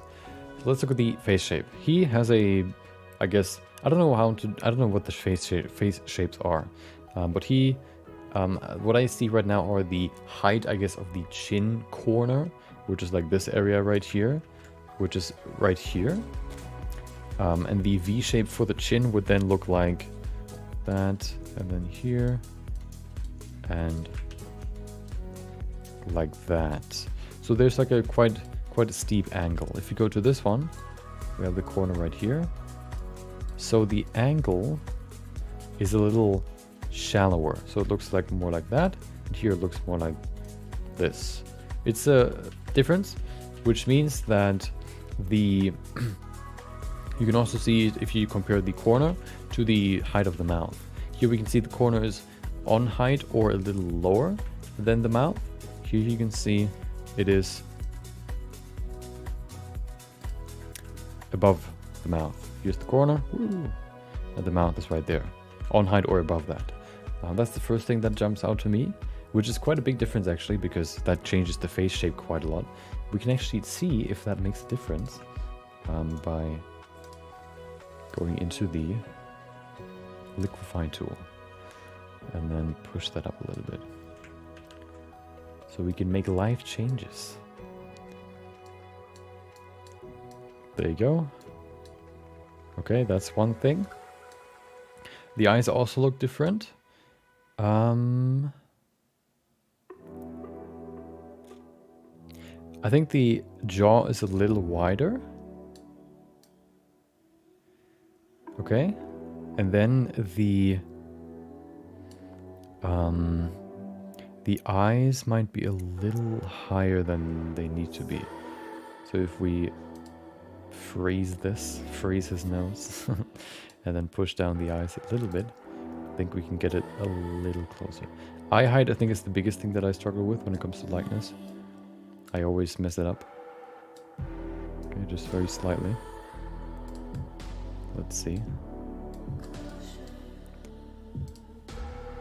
I think it's closer. Nose shape maybe a little as well. It could also be the lighting, of course, makes a big difference as well. The nose bridge is a little differently defined. Seems like this one is a little smoother, but that could also be the lighting. The one thing that I see though is the brow height. Here you can see the brow. Here we can see the eye, and the brow is roughly here. So basically covering or connecting to the eye. Oh. Hello, there it is. Here is a little different. Here we have the eyeball, and the brow is right there. So it's a little higher. You can see there's like a slight gap there. Maybe the eyeball shape, I mean the eyelid shape is also a little different. One thing to note for eyelids, usually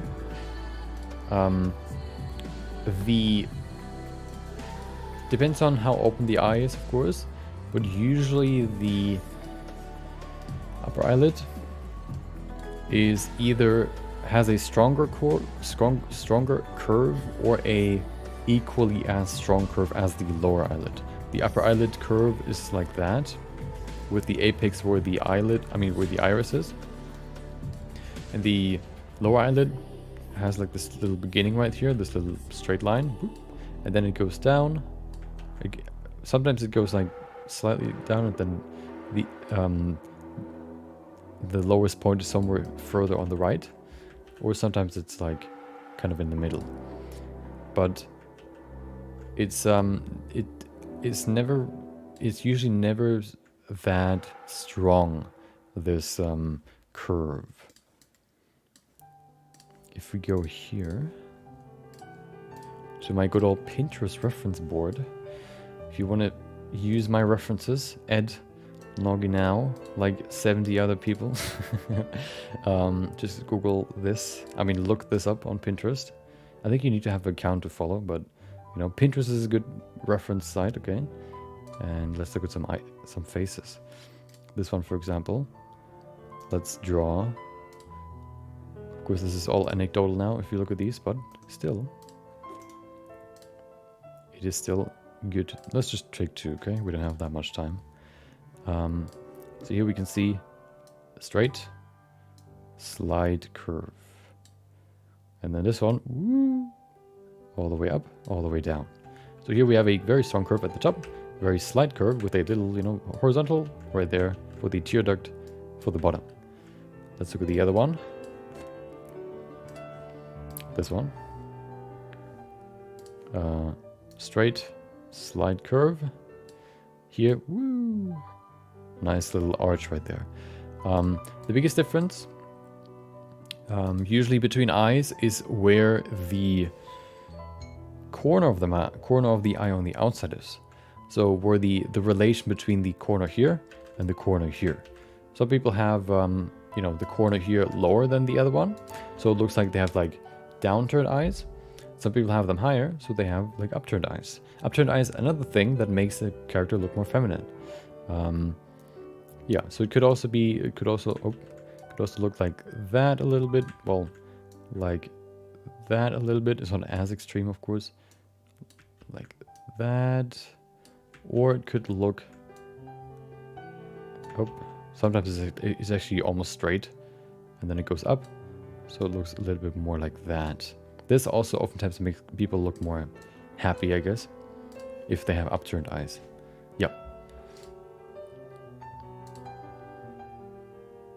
Like her, for example. Here you can see she has upturned eyes. Because, you know, the corner is somewhere up there. Okay.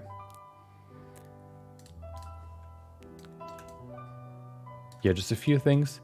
Yeah, I think the shape here, you can see the curve isn't as strong as for yours. So, yeah. It's like super small changes can make a big difference. Which is one reason why I don't like doing these anymore. The forehead is, I think his forehead seems a little straighter as well as yours. I could definitely see the character from the course in yours. I think you captured the course likeness a little more than Joel. I've seen, like, once I saw yours, it kind of reminded me of that course character. But it's also not like completely, you know, gone, or, you know, yeah. I think with a few changes you can get it closer to Joel. Okay.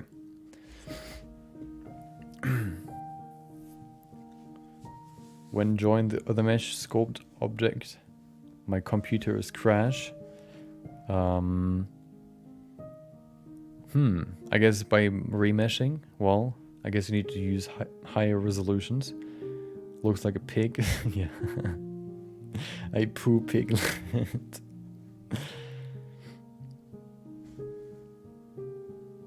Welcome, Kenny Phases. Hope you had a great day. Tomorrow is an important day. Why? You mean Black Friday?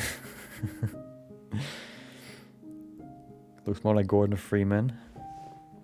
I don't remember how Gordon... Is that the... what is he called? The Gary's Mod guy? I think so, right? Gordon Freeman, and then we have Morgan Freeman. Yeah, okay. Frank Sus, I guess. Next one. Okay, any comments? Can I get some advice on how to improve female head sculpting? Okay, there it is. So, first thing first, the features are very defined. Something that is quite rare. I think what is usually the case is that everything seems kind of blurry, so you can define it more. Here we have the opposite. If like areas that don't necessarily need to be very defined are quite defined. Like for example, the eyebrows or the temple right here, the line right there.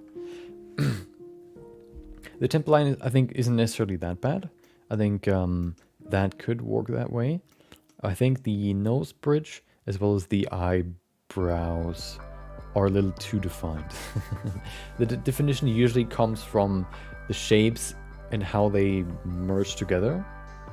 And I have a clear head in my... I have a clear image in my mind what that looks like, but it's hard to describe. Yeah. I think in general you can smooth this out a little bit. Add a little bit more volume underneath for the fat here. You can smooth out the bridge. You can, yeah, just slightly.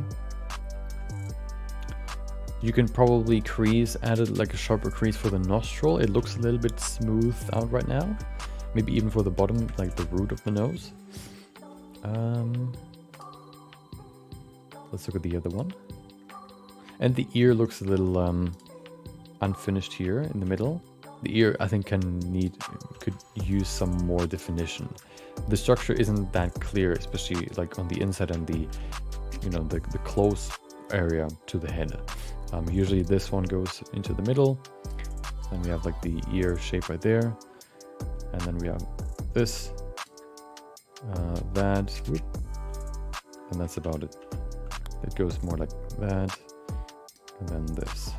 So yeah, the ear can be refined a little bit more. The smooth, you know, these sharp areas could be a little smoother. It could also be that this is basically you wanted to sculpt one of these simplified heads. So you wanted to make it that sharp so that it looks a little bit, you know, more like that rather than, you know, the natural maybe. But yeah, that's one thing. Give me a sec, I need to reload my headset.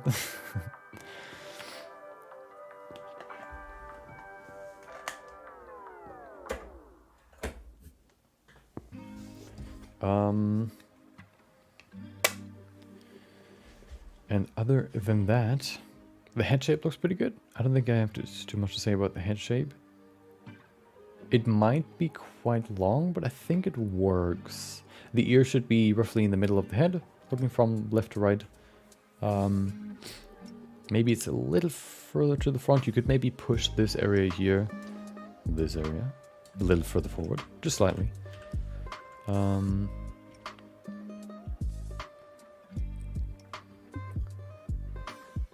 Yeah, and she looks a little bit like she has moved her head up a little bit. I think that is just because the angle. Oh, what is that? Oh, a marker. Interesting. Ooh.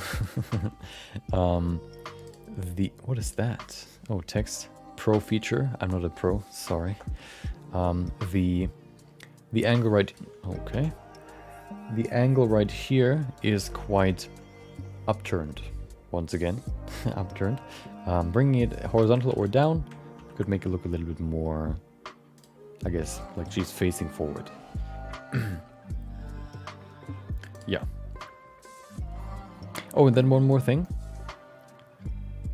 Looking at the nostril, looking from at the side view, the silhouette right here usually doesn't like perfectly connect to the nose. There are some people where that's the case, or where it's very close, where this part here, where the nostril almost connects to the silhouette, like the silhouette of the root of the nose. There's probably a name for it, but I don't know what it is. But I think for this one, you can push this area here a little further forward, so that it's somewhere over here rather than like back there. Yeah. Yeah, the general structure looks pretty good. There are some things, you know, that you could refine, but they're kind of hard to describe. I think they come with practice. I don't really know how to describe them. They're just some things that you do or see when you look at it, which are kind of hard to describe, but because it's just like it's like the interaction between two shapes. So I would have to explain that shape, then I have to explain that shape, to then explain how these shapes interact. And that is kind of a long explanation, which unfortunately we don't have the time for. Yeah. Unfortunately. Half-Life, there it is, yeah. That kind of head shape, especially viewed from the side, is very African, but from front, the sides look weird. One thing that I still looking at is how close the ears are to the eyes. So we're looking at this without any hair, what the distance is, the average distance between the ear and the eye, this distance. I feel like, and then also comparing that to the silhouette of the back of the head. Let's go to 3D Scan Store, because they have heads. Let's see. Oh, Black November for head scans. You can grab the the same, you know, skin color or skin face scans that I use. I think they're in, I don't even know. Texture maps, face texture maps. There it is. These ones is the one that I use. I don't remember which one. I think they should be pretty far down. Do we see full model? No, we don't. Well, that's annoying. Oh, we can see. Yeah, I don't remember which one I use, but I think all of these work pretty well. I have 4, 2 male, 2 female, 1 with dark skin, 1 with light skin for each. Yeah. What I want to do is I want to go to head scans. Yeah. So here we can see her ears are pretty far out, basically part of the outer silhouette. For her it's similar. So yeah, the ears.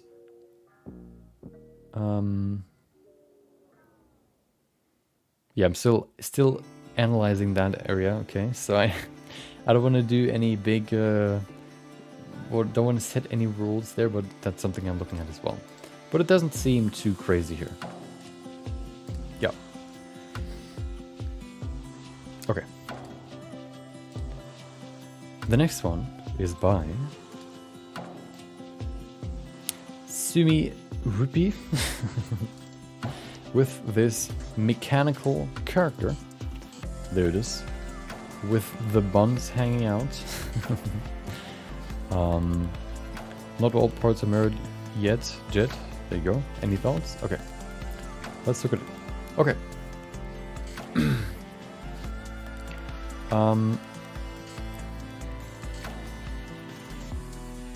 So I've seen this style before. It's I think it's hard to I don't think I can find like other people's work that looks like that on the spot. But what I would say is I like the details, I like the shapes that you've added. What I would say though, I think it's quite a lot of detail. I think I mentioned that in my newest video tomorrow about how to design a character, which is basically the rule of I don't think I mentioned it, but the rule of thirds, where basically you have you take a surface, which is, you know, this surface for example, then you split it up into thirds, and you take one of the thirds and add a little bit more detail to it. Maybe, I don't know, like a panel right here. There you go, and then maybe some vents right here. There you go. Maybe some buttons. Okay. And then you take this third again and you split it into 3 as well. Split it into 3 again. So we have one right here, zip, and one right here. You take one of those thirds and you add more detail. So here we could, you know, let's take this panel and we take some buttons, some screws right there. I don't know, some diagonal vents like that. And that is even smaller details. And if we now take away these triplets, these triplers, it looks like that. This way you can quickly avoid or easily avoid overcrowding of detail on surfaces. The thing that happens is details can be like noise if you have too much. If you add noise to an image, it gets harder and harder to see the original image. So I would love to... Oh. So if we go to her, and so that right now is nice and clear. Okay, that's a nice and clear image, let's say, of the character. But now if we set the samples to 1, there you go. It's kind of hard to see the structure of her. Is she smiling? Is she half smiling? Has she opened her eyes? It gets worse and worse if you go further away. And that is basically what details can do to your model. The more details you have, the harder it gets to see the structure of the body. So it gets kind of hard to see, like, first of all, the silhouette gets harder to identify. Although this still works, so wouldn't say that that's a problem. But there's like a split between big shapes, medium shapes, and small shapes. Especially the medium shapes, I think here, suffer under maybe too many details. I would say that we have maybe, you know, the big shape would be, this part here, this forearm thingy. Then we have like this calf, the boots, let's call them. Then we have this plate right there. So those are the big shapes.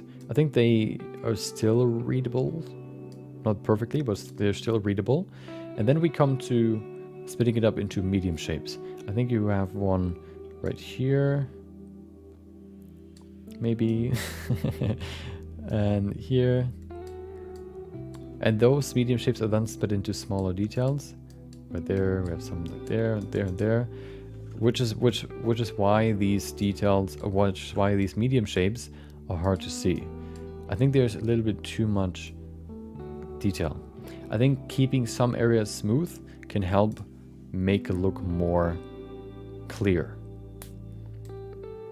I think that's the biggest thing that I would say here. That's why I like the middle part here, because it's nice and smooth, so it gives you like some rest. It gives you like a clear anchor point that you can take to see, okay, now that I know what this looks like, I can kind of relate it to the rest of the surfaces or to the rest of the shapes and kind of make sense of it.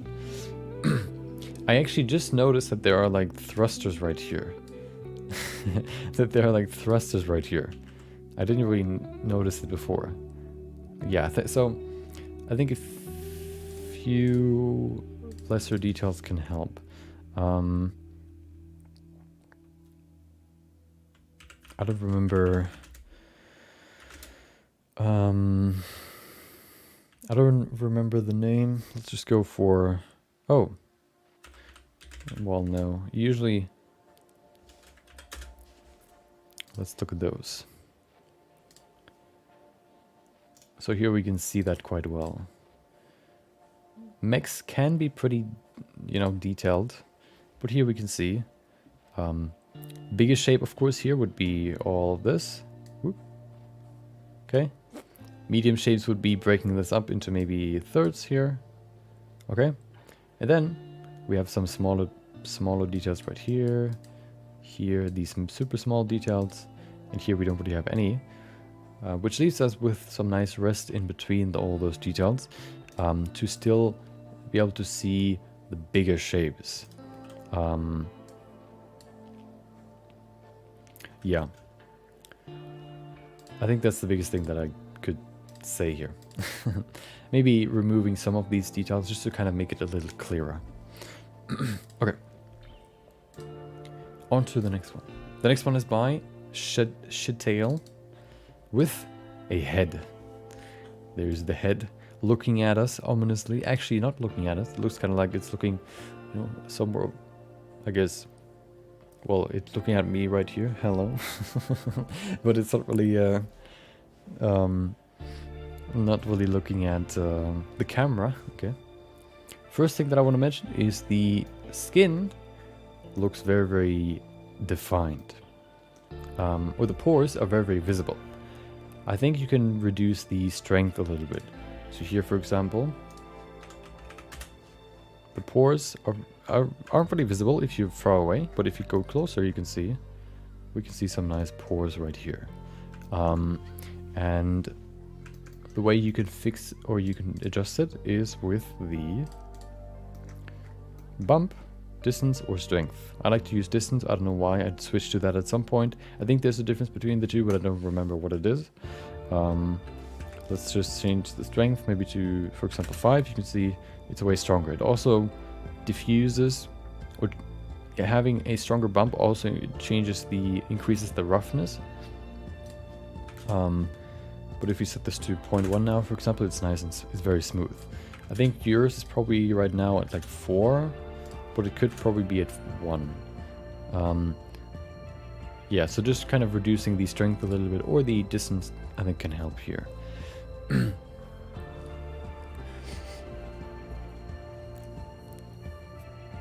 That's a nice cake.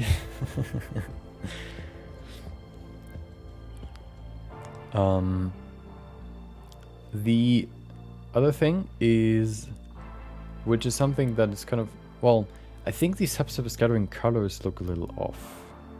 Or the surface color is the thing here. I think it's the subsurface scattering color. You can see that because the pores here, or the pores are green instead of red. As we said before, the pores are supposed to be red, as we can see here. We have these bright areas, which are beige, and then if we go to the darker areas, they get kind of orangey. And if you go here, between very bright and very dark, we have this red. If I change the color now, subsurface radius, or even just the subsurface color, to, I don't know, blue. Blue doesn't work. I think I need to change the radius. I don't know, to 1. That's purple. If you set that to 1, it's green. Maybe you need to adjust the... oh my god. Maybe you need to adjust the subsurface radius. Right now it looks a little bluish. So maybe, 1.2.1 is usually what I keep. Works. And subsurface color, something reddish. That could be the problem. Right now it looks a little bluish. Also the lips look bluish. So yeah, I think that's the thing. One more thing that I see is that we have very strong subsurface scattering on the lips, and seemingly or almost no subsurface scattering on the mouth or the surrounding skin. Looking at the... Let's actually... Do I have a subsurface scattering? I think I do.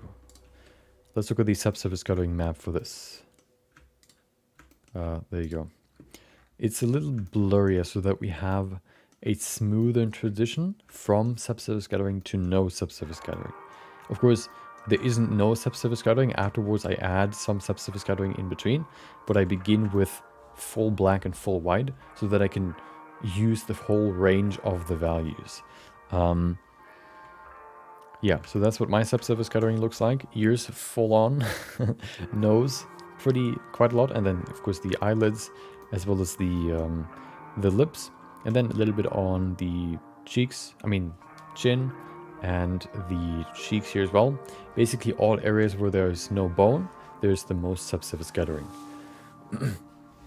Eyelids don't have bones, ears don't have bones, nose doesn't have a bone, at least at the tip.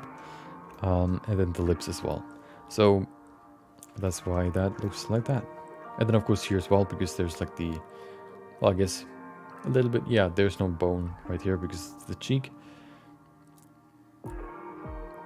So that's why it looks like that. I think your map is a little too sharp right here. What do you... I think, so the redness from the lips doesn't necessarily come from the subsurface scattering. It rather comes from the surface color.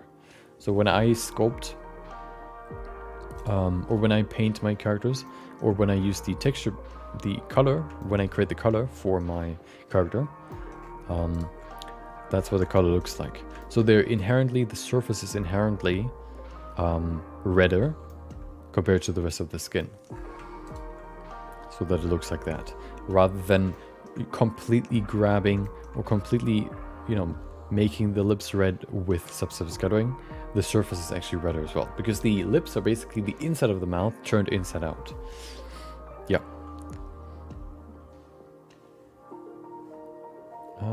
Yeah.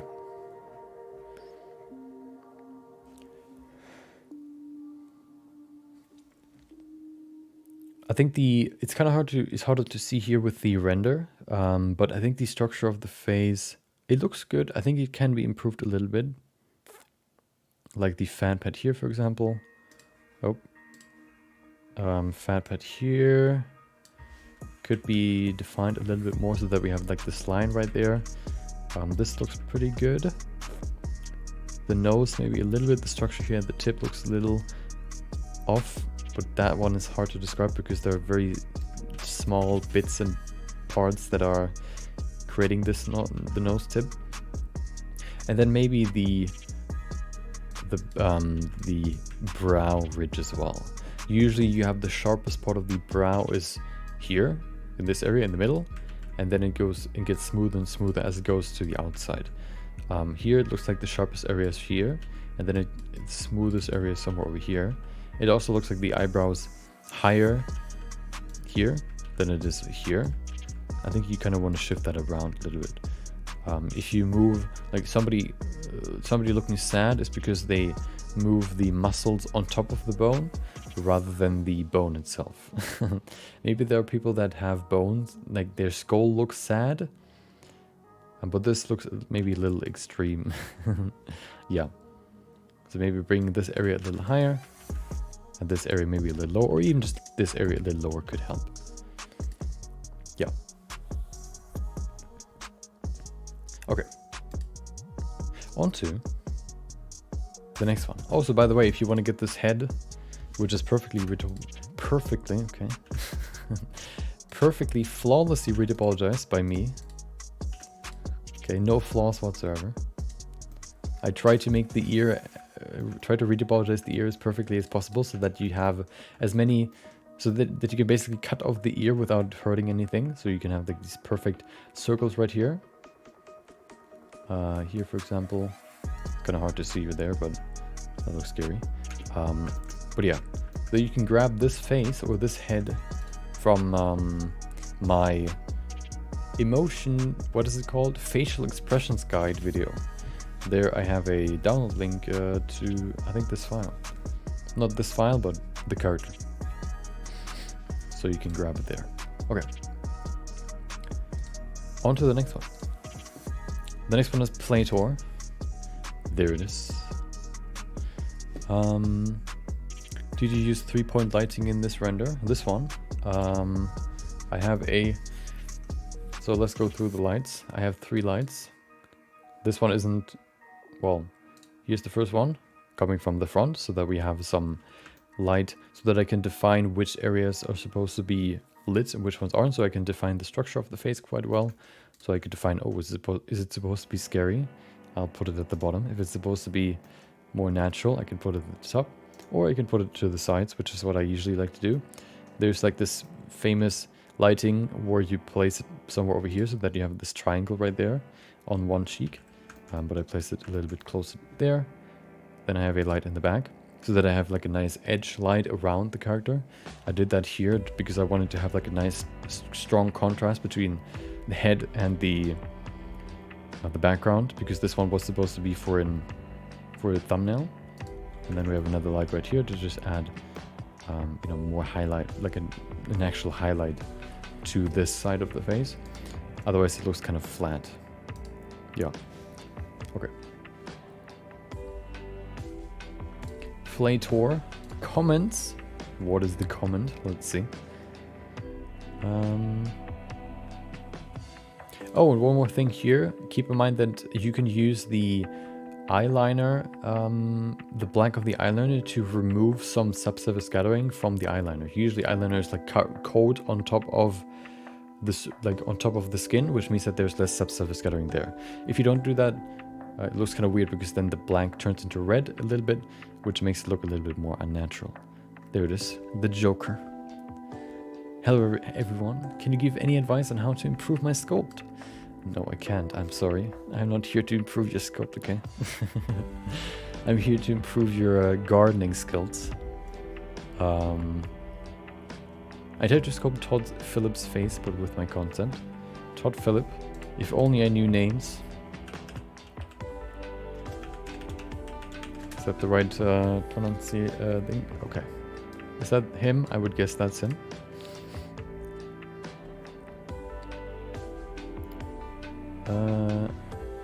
Let's grab this one. Okay. I think you can apply the same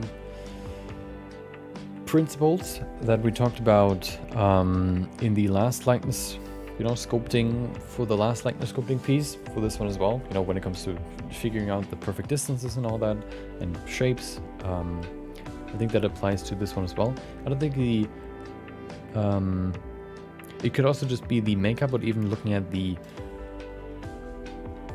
Madcap, it's not, you know, the likeness isn't fully there.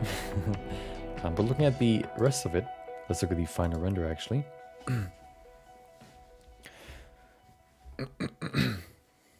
Okay. Oh, I think here, for this one, I think the lighting that I just showed you, where you have this triangle on the cheek, would work pretty well. Of course, it's probably supposed to look a little bit more intimidating or scary, so that's why you put the light here on the left side, so that the right side is a little darker. I think for this it would work if you have a little light here on the right side, because otherwise this side of the face is just very, very dark and you can't really see that much. You could also maybe use the highlight in the back, like the rim light, to highlight the side of his face a little bit. That could work as well. But of course you try to keep it kind of darker, so maybe the front light would work a little better.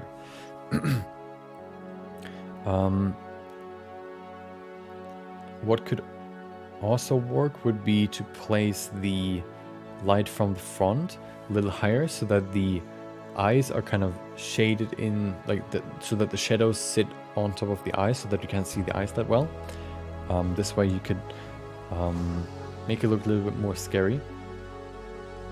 Or you could, there seems to be a light on the right side as well, so that's why it's not perfectly black.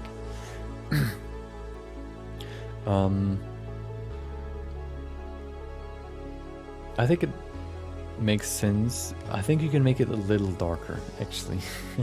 Because right now it takes quite a lot away from the shadow. I think reducing that a little more could help, or darkening it a little bit more could help with the composition. Let's see what that does. Levels, please. Like that.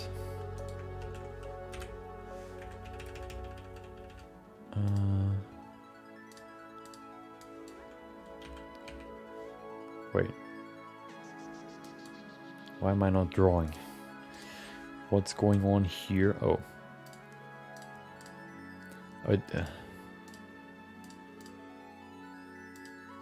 This one. There you go. Okay. So if we make it a little darker, I think it can help a little bit. Maybe even not even darker, but maybe that's a little too strong then. There you go. It adds a little bit more contrast. I think it helps. There you go. Another thing is the shading of the clothing. Usually, because they're threads, so the light kind of goes into them and, you know, moves around. They're not as glossy, so you can probably you can reduce the specularity here a lot, which would probably help with that. I like that you've added the threads. That helps a lot, makes them look, you know, better. I like that you've done that. Small details that are very important. I've talked about them a lot before, and I like that you've added them. I have not asked anything, I'm sorry. Please don't talk to me. We're in a session here, okay. Are you talking to me? No? Perfect. Yeah, so I think that could help. Another thing you could do is, well, it's kind of hard to do that now, but like, let's see if I can do it. Okay, no, that doesn't work. Let's see if I can add another one. There you go. And then I do that.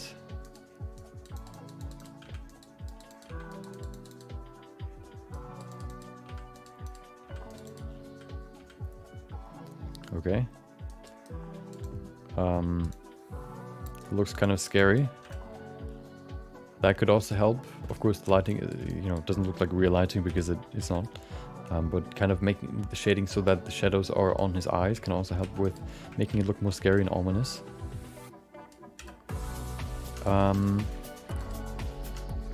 Yeah. I think you can improve the shader for the clothing a little more. I think the threads can be a little smaller. They seem quite big right now. The hair shader seems quite glossy. or the hair overall just seems quite thick.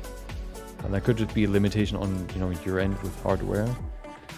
So, you know, maybe they need to be that big. Otherwise, you know, PC just crashes.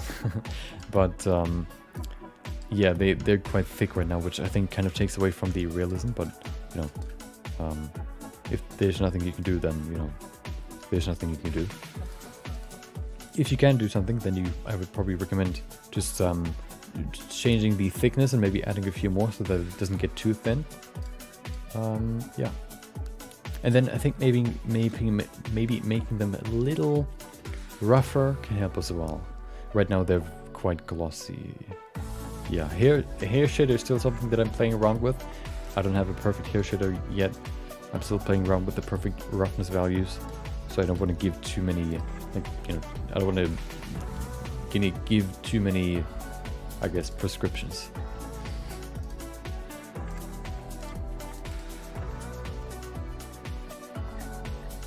Yeah.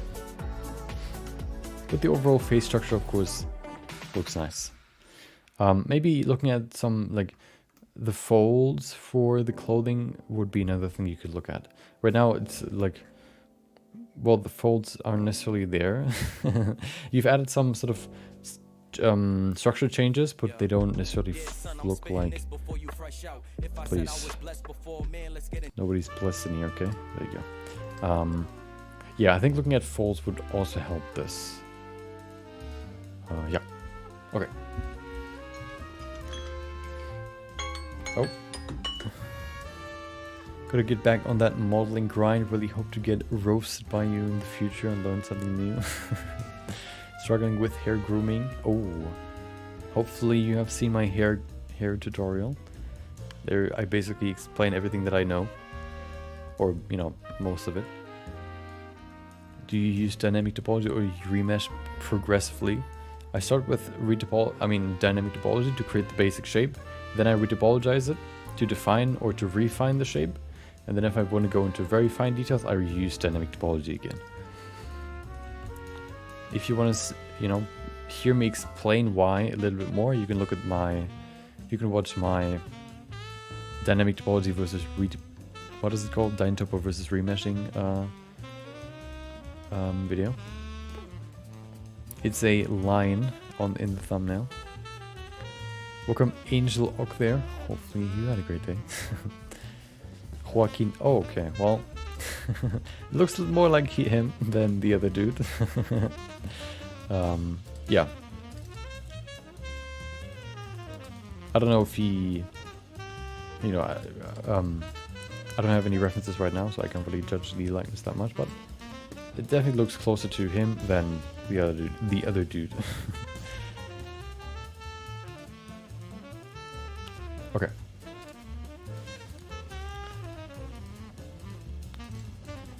The next one is by Spaghetti. Spaghetti has posted a robot. There it is. Look at him. Look at his eyeball. Maybe eye cube, I guess. Yeah. What are the comments? I just made a different version of BB90. Okay. Isn't the resolution too low? Resolution for the images looks pretty good. What's the extra resolution? What is the resolution? It is 1920 by 1080. Doesn't look too bad. Is enough. It's all we need. And it looks pretty nice. Yeah, it looks like a stylized BB9A. It's you know, fairly simple. You could now look into how you can add more detail if you want to make it look more realistic. So the things that make this look more realistic, I actually thought about, I haven't watched the new Blender presentation from BlenderCon by Blender Guru about how, you know, the elements, or what it's called, the elements of photorealism. But maybe I'll watch it at some point. I've watched the previous version of that basically, but How I would describe realistic, how I would describe creating realistic surfaces is adding, what is it called? Adding variation to most, or to the most important sockets of the principal BSDF shader. So color, roughness, maybe specularity, substantive scattering if it's there, and bumpiness, the bump input, or normal, whatever you want to call it. So color variation can help a lot. The roughness variation can help a lot if you don't want to change the color, because here you can see everything is nice and smooth. He would probably have some scratches, he maybe even have some fingerprints. That can help a lot. Then of course and the bump will be the biggest things, which is where the scratches could come from.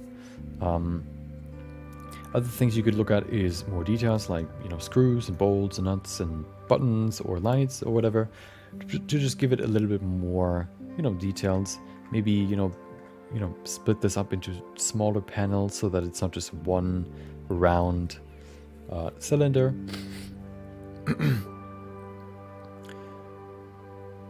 Yeah. And then of course,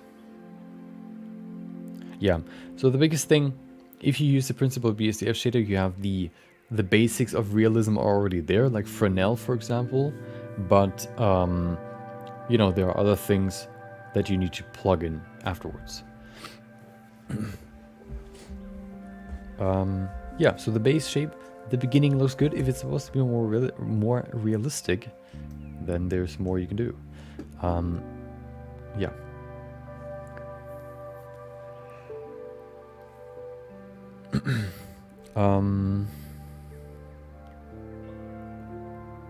Oh, also beveling all sharp edges is another big thing that you should do. No edge is perfectly sharp in the real world. It's usually always chipped or, not perfectly sharp. So beveling those always helps as well. Yeah. But that's about it. I don't have too much to roast here. Looks like a pretty nicely modeled, which one is it? BB90. Yeah. Of course, hold on. Maybe you've completely botched the original, but I don't think so. There it is. Oh yeah, here you can see a more realistic version. Look at it. Oh, this one's pretty good. So here you can see, what you could do to make it look more realistic. Color changes with this dirt, roughness changes with this dirt, and of course, creating these bigger shapes into smaller panels and then some details to make it look a little bit more realistic, more intricate. And here they actually changed these things to like vents and added some more details in there as well. And here this bottom part here into some vents as well. So yeah. And then of course some scratches on him and on him as well. Yeah. The easiest thing you can do to add more detail to refine a mechanical piece is to add scratch off or chipped color on the edges of your model. That's the easiest thing you can do to add realism to a mechanical object. That's something that Kaizen Tutorials covered in one of his recent tutorials or videos. I don't remember how to level up your textures, something similar to that. So that if that interests you, you can check that out. Okay, yeah. You say I should roast you, and then you give me this safe model. No, it looks good. Elements of Photorealism is a great video by Blender Guru. He goes over Toy Story 4's art and photography mechanics. Oh, yeah. Realism in animations is also, dependent on not only how the models look, but also the videography, the depth of field or the overall, you know, focal length and all that. So that's another thing to keep in mind. And the textures and all that, like the scale of the textures, for example. Okay, C Frost is the next person, which has posted a character. I recently made a semi-stylized portrait sketch. Any feedback would be appreciated. Okay. Any more comments? Nope. Wait. Okay. I think Zero posted something, but then they deleted it, maybe. So yeah. I remember there was something here, but I guess they deleted it. Okay. Let's look at it. First thing that jumps out to me is the iris size. Looks pretty small. We talked about that last time. I've also made a Twitter post about it. The eyeball, the iris shape. So, looking at an eyeball, you split it into 4 pieces. So 2 and then 4. The iris is basically, hold on, let's go do that. The iris is basically this. Okay, and yeah, that's the proportion of the iris. So basically 25% white, 25% iris, and then 25% again for the other side of the eyeball, white. The eyeball itself is 6 eyeballs equal the head skull width. If you include the tear duct, which makes the eye a little wider, then there would be five eyes roughly equal the head width, but only the eyeball equals 6. Yep. Here the iris looks kind of small. Oh. Yeah. You can see if you take the whole length here. Wait. Yeah. If you take the whole length here, you can see you could use 3 irises to complete the eyeball width, which is a little too small. Another thing that I always look at is clipping. Here the hair goes through the ear, which of course, or it immediately stops after the ear and then grows, and then new hair grow out of the back of the ear in the exact same spot where the other one stopped. You know, could also be the case. You can see it here as well. But let's look at the face. Here the tear duct seems quite deep, I think, and it also, like, the tear duct sort of seamlessly connects to the eyeball like that. Ooh. And it is quite, the crease here is quite shallow compared to the rest of the eyeball. So this part here. So I think you can bring this area here, the tear duct, a little further forward, and maybe even a little further, like this area, you know, a little further forward, 3-dimensional, looking at it 3-dimensionally.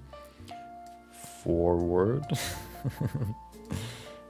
Okay, there you go.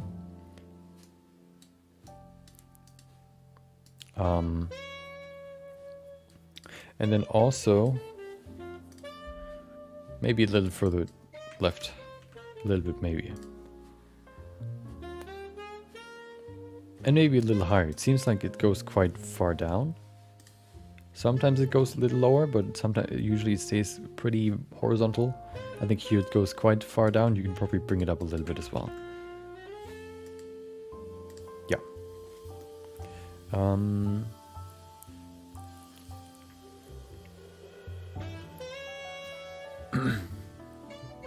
The eyebrows stay pretty sharp, or it's just the shading, but it seems like they stay shaped pretty sharp, going from here, whoop, going to here, and then out again.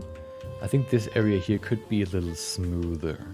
Usually the eyebrows look quite sharp on the outside because of the eyebrow, which creates a nice contour because of its color to to the skin, which is why it oftentimes looks kind of sharp, but the outside here is quite round.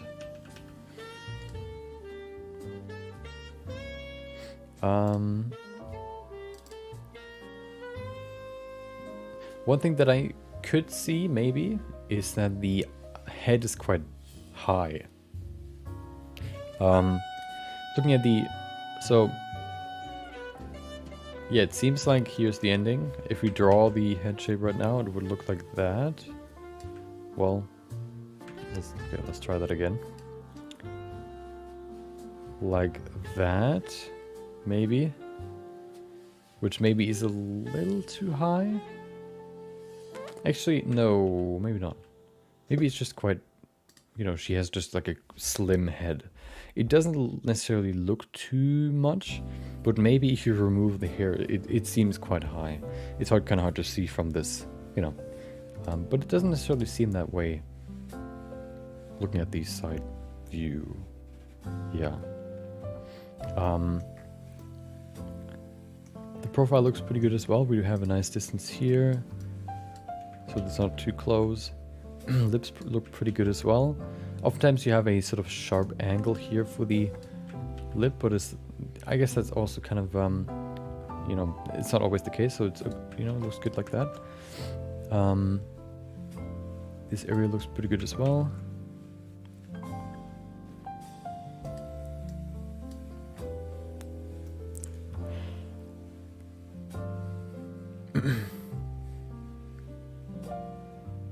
Yeah, the profile view looks pretty good.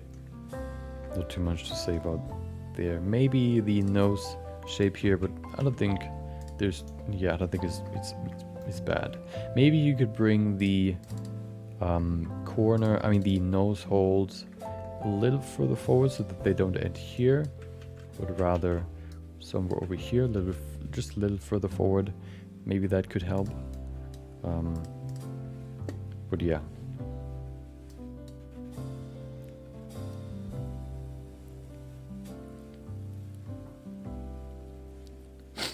I think that, yeah, the structure looks pretty good. Just a few small things that you can adjust. And then I think you can also smooth out this area a little bit. It looks quite sharp right now. Of course, it could also, you know, you could say that it's part of the stylization. But then you would probably rather stylize or sharpen the base of the nose and also the top edge of the nose, top ridge, rather than on one of them. So yeah. Yeah, I think that's everything. Overall, looks pretty nice. Looks pretty good.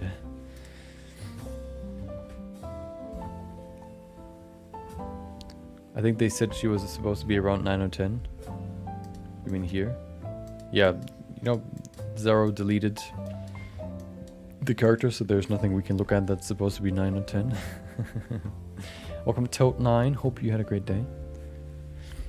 Yep. On to the next one. The next one is by Joel Kida. I think this one will be a quick one because it looks pretty nice. It is the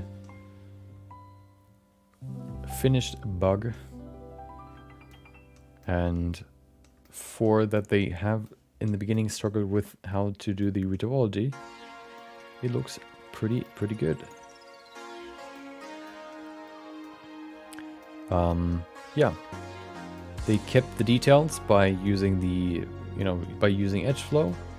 They have nice and clean topology, and because it's a hard shell object that doesn't deform that much, you don't really need to worry about deformations. So yeah, from what I can see, it looks pretty nice. Yeah, I've looked at this before a little bit, but I haven't really seen any big problems with the topology. Of course, you know, the textures look pretty good too. I would love to see it in color, but what I see here looks pretty nice. Yeah, not too much to say. Good job.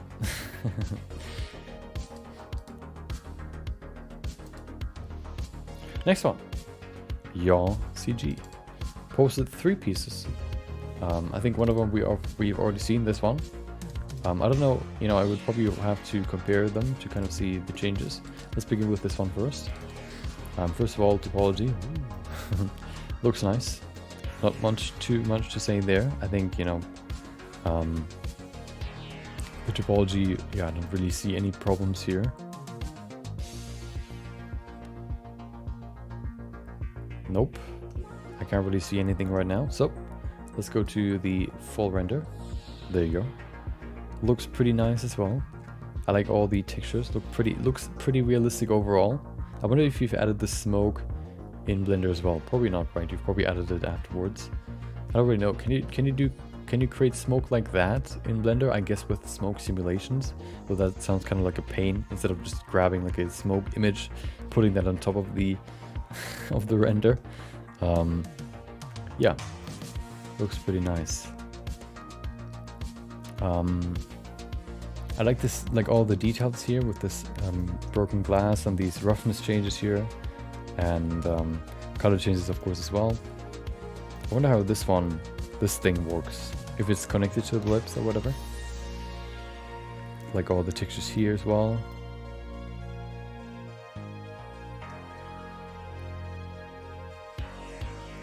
So one thing that I want to mention right now is the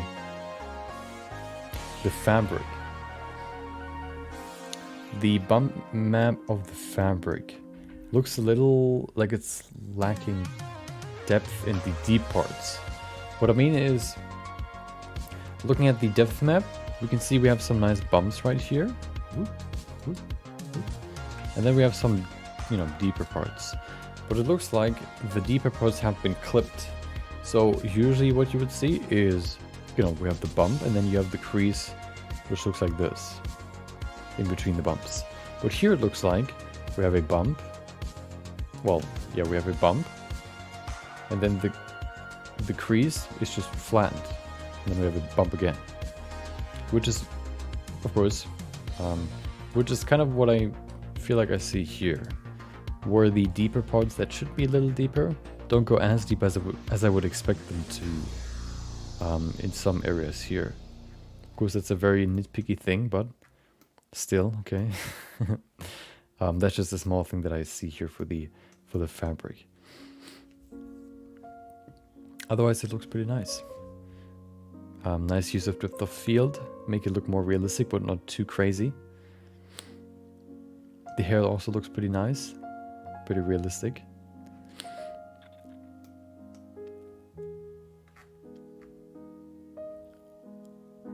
And all the materials look pretty nice. So yeah, this one looks pretty good. Looks looks pretty much realistic. Although, yeah, I'm thinking about the skin shader again. I don't know, maybe I'm just corrupted. Maybe, I don't know, somehow skin always looks weird to me. Maybe it's just like, because I know it's CG, it looks wrong because I know it's CG, but if somebody else sees it, they see it as like realistic. I don't know, maybe that's the case. Yeah, I don't know, but it looks really good. Okay. We have this one as well. Same here. I think, yeah, it's the same here. Everything looks great. And then I look at the skin. I don't know what is about the skin. Maybe it's just Blender's way of rendering skin. I don't know what it is. I don't know what it is. Maybe I'm just dead inside. And I don't know. It's weird.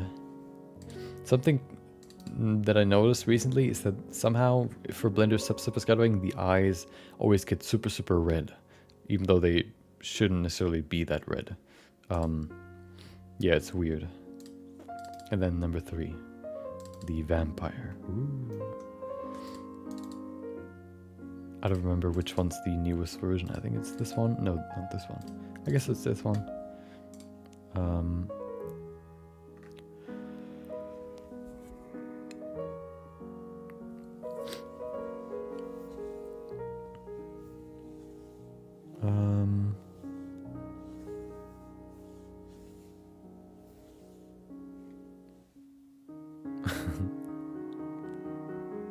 Yeah, so I guess that's the final one. Oh, somebody mentioned the blood. Yeah, the blood looks a little interesting. I think... Huh. It looks a little weird because the blood is only in this area. It looks very contained, like he put it there afterwards. If you would, you know, suck the blood out of someone, his full mouth would probably be sort of filled with blood, which would then drip out of his mouth, so that it looks a little bit more like, you know, everything's sort of full here, and then it slowly kind of, you know, falls out of the mouth, rather than just like this small area. Whoop. Where it falls out. It looks a little gooey that way. Yeah.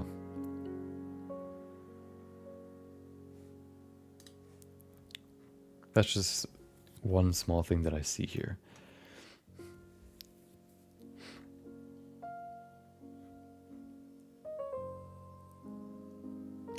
One thing that I look at right now is the fold on the nose. One thing that I see right now is that there are some folds that sort of intersect, which I don't think would necessarily intersect. One of them are the nose wrinkles here. Basically the nose wrinkles. We have them right here, we have them right here, and then we have them right here. First, we have like this intersection here between these folds and these folds. The flow gets broken up. Usually wrinkles can break up flow of other wrinkles, so there's like this intersection.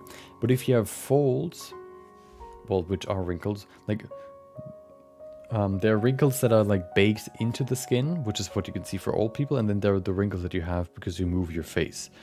These wrinkles here that you get when you move your face don't usually break up the flow of other wrinkles, because to do that, there would need to be two movements in the face that don't go against each other. I don't know how to describe it. It goes back to the squash and stretch principle. So here you can see these folds are there because we have the eyebrow pushing down, so that this gets compressed. So we have these folds. These folds here, this looks like that because there's the eyebrow not only going down but also going to the side, or this one I guess more goes to the side here. So this one pushes in this direction and this one pushes in this direction, which is why we have these folds and these folds. But if you have that, the flow of these folds would sort of combine, so that we don't have this intersection, but we have a merging, which then looks like that, I guess. And then these folds would kind of follow this flow, look like that. I think. Yeah. Usually we don't really have, I guess, intersections for active wrinkles. And this could just be the case because maybe it's like a burn scar that looks like that. Maybe that could be the case. Yeah, the wrinkles here look a little extreme right now. Maybe you could flatten them a little bit. Yeah. They seem quite extreme.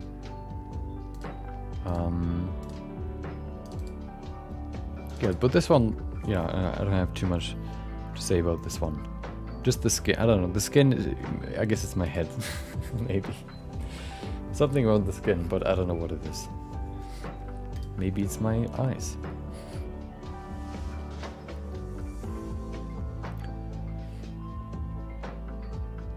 Thanks for helping me out. I was so lost and didn't know how stars worked. Stars? Stairs? Stars? The first feedback you gave me helped me a metric ton. Good to hear that. Working on the diffuse while I watch the stream. Nice. Does anyone know how to study the anatomy by race of a character? By race? Oh, you mean, well, you can look for, reference images of people with that race, and then you can study what the differences are between one race and the other. We actually did a stream about that a year ago. So if you can find it, maybe you learn from something from that. Yeah, the skin, yeah, with the, yeah, something about the skin, I don't know what it is. Okay, on to the next one. Naglar Tour Guide. There it is. I feel stupid posting this after all those amazing model and stuff. but could I give some advice on this? I feel like the temple area is a little messed up, but I can't seem to fix it. I'm also very worried that her neck is too wide at the base, but whenever I make it more narrow, it looks jacked for some reason. Any and all tips are welcome though. I'm sure there's a lot of stuff that I am not seeing. Okay.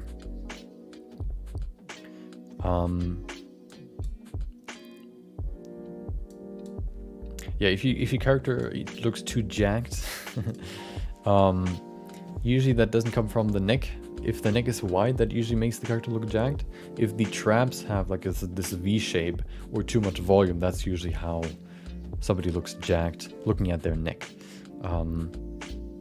This doesn't look too bad. Something to mention is the I guess angle of the neck. Somebody can look more feminine if from the jaw the neck goes down further like that before it goes out. So it could look like that, or it could look like that. So this one can look a little bit more lanky or feminine than this one. But these shapes are being created by the volume of the traps and the volume of the neck. So yeah, I guess we're going back to the same thing. Yeah, the neck doesn't look too bad. I think it's more the shape at the bottom, which is a little too wide. In the front, I think.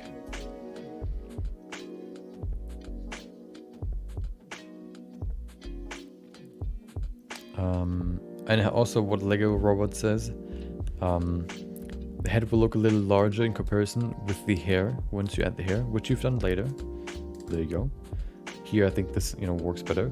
People always, as I said before, people always look super different with or with hair, which is always why it's so hard to see whether or not the sculpt of your character looks good before you have added the hair. So what I usually like to do is once I have the structure of the head blocked out and the general characteristics of the character in, I like to add the hair as a general rough sculpt so that I can see if I'm on the right path. Yep. You can see that in my most recent video and also in the next video tomorrow, where I kind of show how I do that, or that I do it and when I do it. Okay. I think there was more discussion about this one. There you go. Oh, the eye size. So I've looked at this. I haven't really seen a big difference. Like this one's zoomed out more than this one. No, this one's zoomed in more than this one. I guess that doesn't make sense which one you say. So it's hard to see which one's bigger. This one seems bigger because it's zoomed in more, I guess.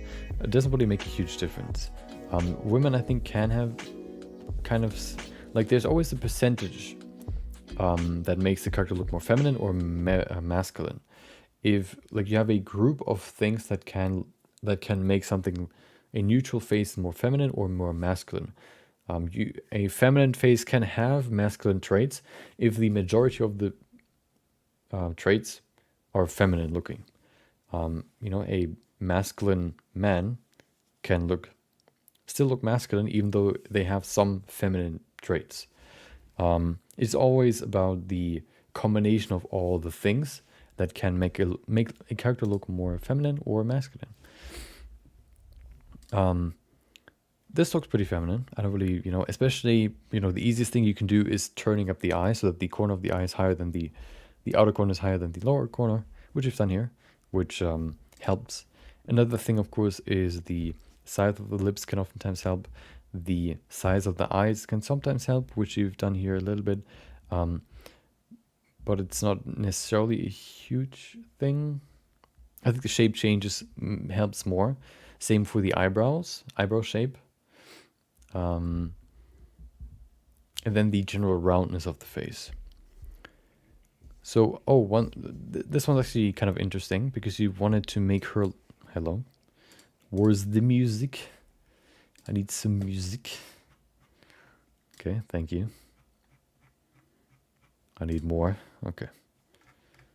Wait. Oh, there it is. Yep. So to make someone look feminine but also intimidating, I think the best... I immediately thought of one character, which is Diablo 4. What's her name? I don't know what her name is. This character. Her. So the reason why she looks feminine is because she has these very defined cheekbones. She has upturned eyes. Defined cheekbones. Lips, I guess, I don't know if you can say too much about the lips. I guess, you know, they're kind of full, somewhat small nose. And another good thing is to make the jaw narrower than the cheekbones. That helps as well. Like a hard shape is usually a good shape for a feminine character. Another thing you can do is, to make it then more intimidating, is to, for example, use this sort of eyebrow shape. So where a character looks very neutral if they have like straight eyebrows like that. Usually characters don't have straight eyebrows like that. But if you look at it, if you look at a face, you know, if we look at this face here, okay, we have the eyes right there, we have the nose, we have the mouth. This character will look more, will look neutral if they have these eyes. They look more hopeful, I guess, if they have these eyes. Or happy. And they will look more intimidating or angry if they have these eyes. And a way to make these eyes very feminine is to add like curvature to these eyebrows. So we have the intimidating factor already in there, and to make them more feminine, you can really highlight the curvature of the outer arch of the eyebrows, like that. I think one person that I just remember that has quite arched eyebrows, except for her. For her, it's actually not as strong, but there are some other aspects like the very sharp, defined, features also helps a lot. For the lips, for example, for the nose, for the eyebrows as well. What's her name again? Oh. She has quite, like, what are they called? Quite the shape, I guess. There you go. The differences are basically lie in the curvature at the end. It can be very curved, or it can be quite straight. And that curvature can make it look more feminine or neutral, I guess. I don't know if there's like masculine eyebrows. I guess thicker and straighter, I guess you could say, are more masculine. More curved and thinner make it more feminine. There you go. Yeah. Yeah.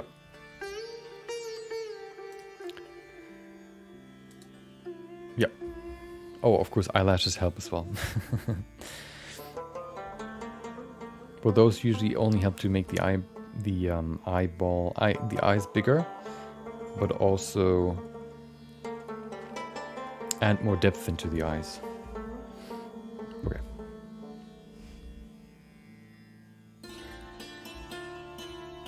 My toxic trait is I make tiny changes and then flip back and forth while convincing myself there's a massive difference. Yeah, it's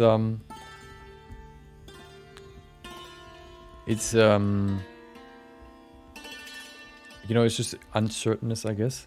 Uncertainty. Which is what I always run into, or usually run into, for likeness sculpting, so I understand what you mean. You do a change, it looks different, but you don't know if it's better or worse. I guess that just comes with more experience. comparing like the before and after of different images, where you've maybe made the other decision to see which one in the end looks better. She can't show expressions, it's in her lore, but I think the lighting helped a lot. Lighting can help as well, but you know, you can't always rely on lighting because, you know, if the character moves around, then lighting is always different. So yeah. Ooh. I don't want to go into my YouTube chat right now and remove them. Hopefully the bot stays away if I don't do anything. Just don't move and they'll go away. Okay. On to the next one. The next one is by Ovine, which is a skull. There it is. Here's the reference. Ooh. And here we are. Oh, hold on. Oh, we can actually compare them. There you go. So here's the reference and here's the sculpt. Oh, perfect. Okay. So looks pretty good. Of course, the teeth don't really seem to be there. It doesn't really, like, the teeth would probably here be somewhere over there. So the teeth aren't really there. We have this, the base, where the teeth connect to, but we don't have teeth. That's one thing that you could add. But the shape and the textures and all that looks pretty good. Yeah.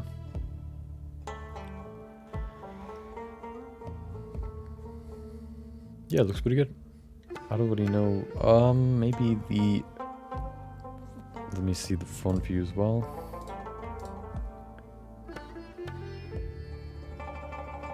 Maybe the skull could be a little wider here, but I don't know, maybe. Maybe a little bit. But of course that also changes from head to head. Head can be quite different. So, yeah, it looks pretty good. I don't really have too much to say. To change, you know, except for the teeth, which aren't really there yet.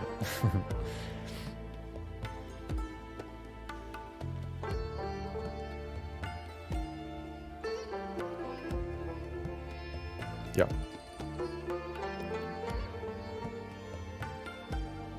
I don't see anything. Looks good. Yeah. Any specific questions?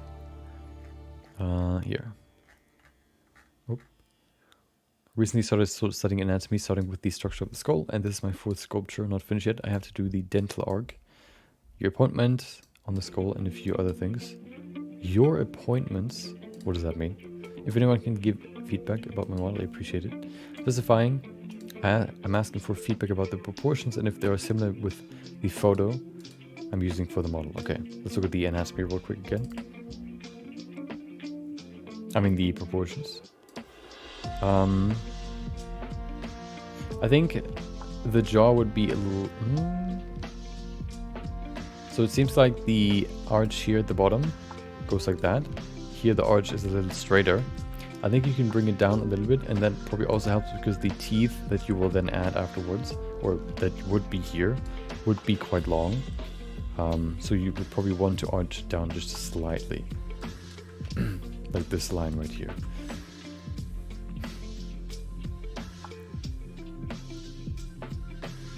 There seems to be like a bump right here. Right there. Like a what is it called? Like a hollow spot. This looks quite flat, so you could hollow it out just slightly more if you want to.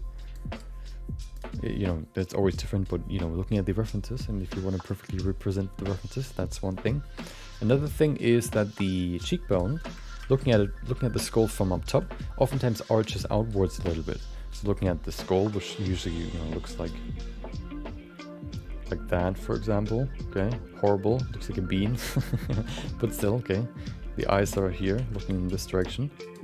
The cheekbones usually kind of arch outwards slightly. Let's see if we can see that, just to make sure that I'm not wrong. Skull top view.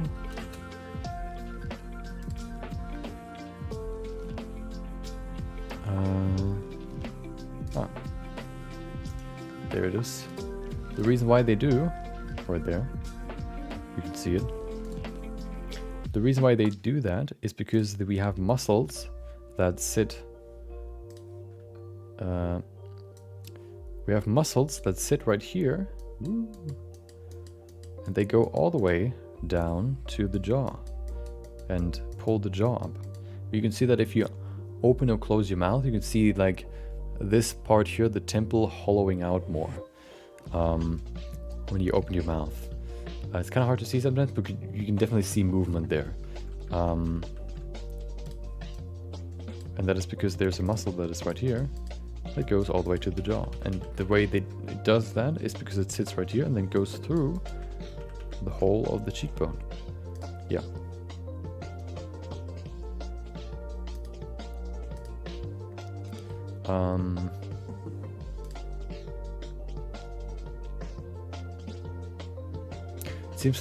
It's hard to see from this angle because the angle isn't perfectly like this one.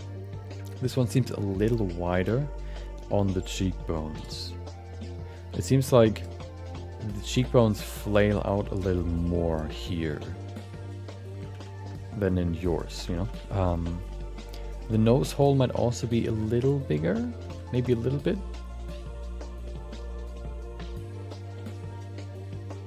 And the top part is a little flatter here.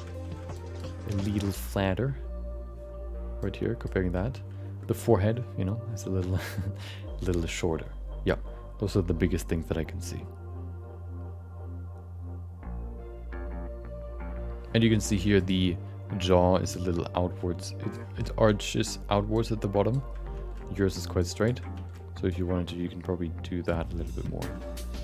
Okay, yeah.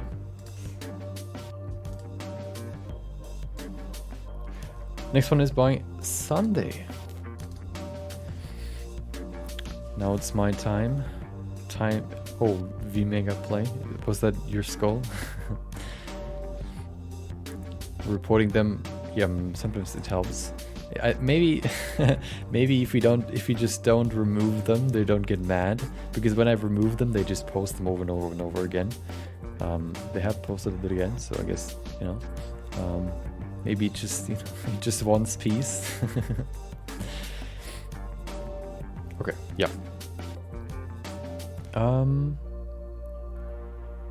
First of all, questions or just, you know, general feedback. What do you think? Okay, well, no specific things. Okay. Okay.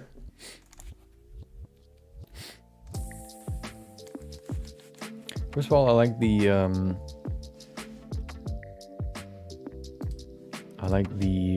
idea behind the lighting. We have a nice contrast between the cold blue tones and the warm orange tone. We also have a nice framing of the character because of the light behind it. And we have, of course, light to show the character. That's nice. The clothing looks pretty good. Looks nice and cozy. Of course, I think we have some folds here. This looks quite a thick fabric, so there wouldn't be that many. If the fabric is thick, the folds would be bigger. And more volumatic. Okay, they would take up more space basically, and they would need more time to make a whole arch basically. Maybe you could add. I think this fabric is quite thick, maybe not as thick as this one. I have another thicker, whatever, yeah, like sweater, but still. Here you can see the folds. There are still some folds like in this area here and here, which you've added here a little bit, so that's good.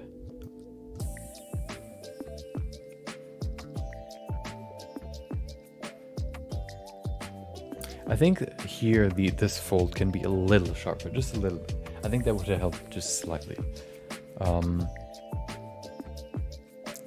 Oh, leather right there. That's quite a big leather texture. If it's a miniature character, it works.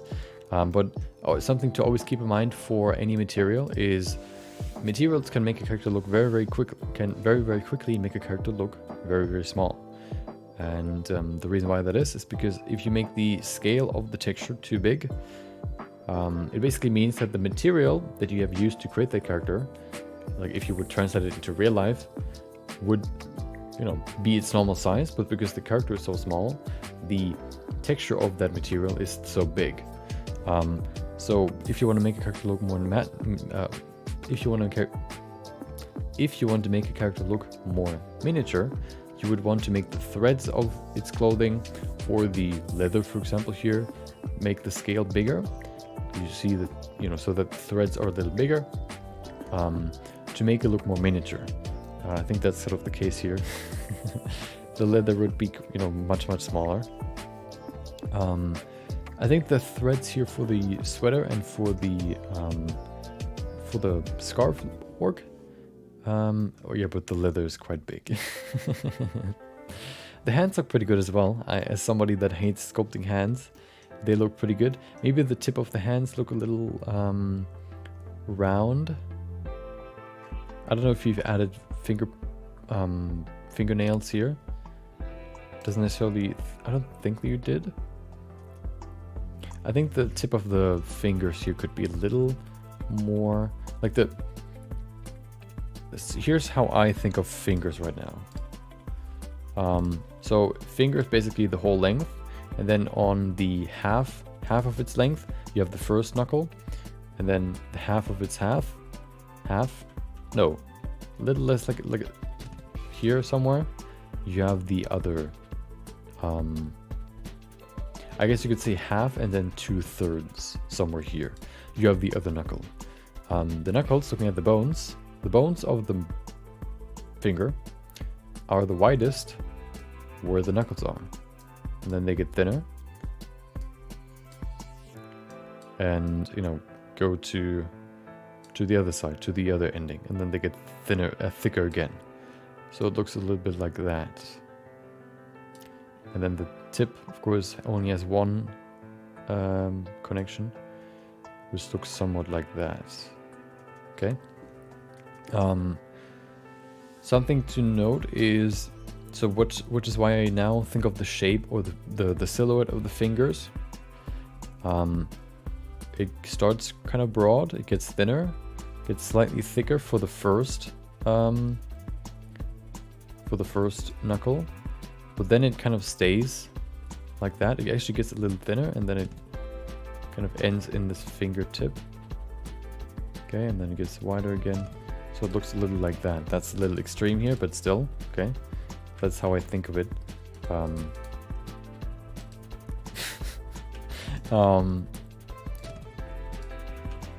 Yeah.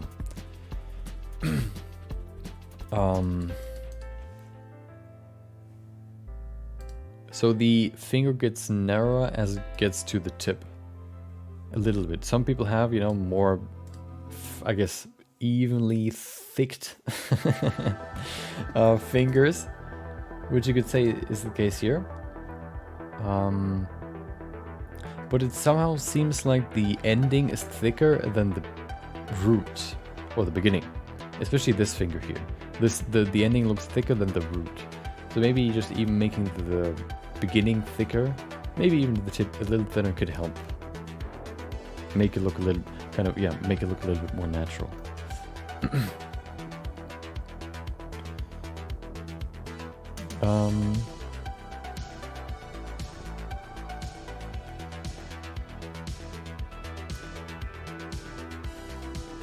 Yeah.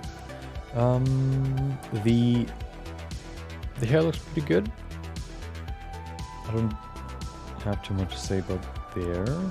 But you could, if you want to make it more realistic, I would probably add some stray strands, which could, for example, go forward here over the shoulder.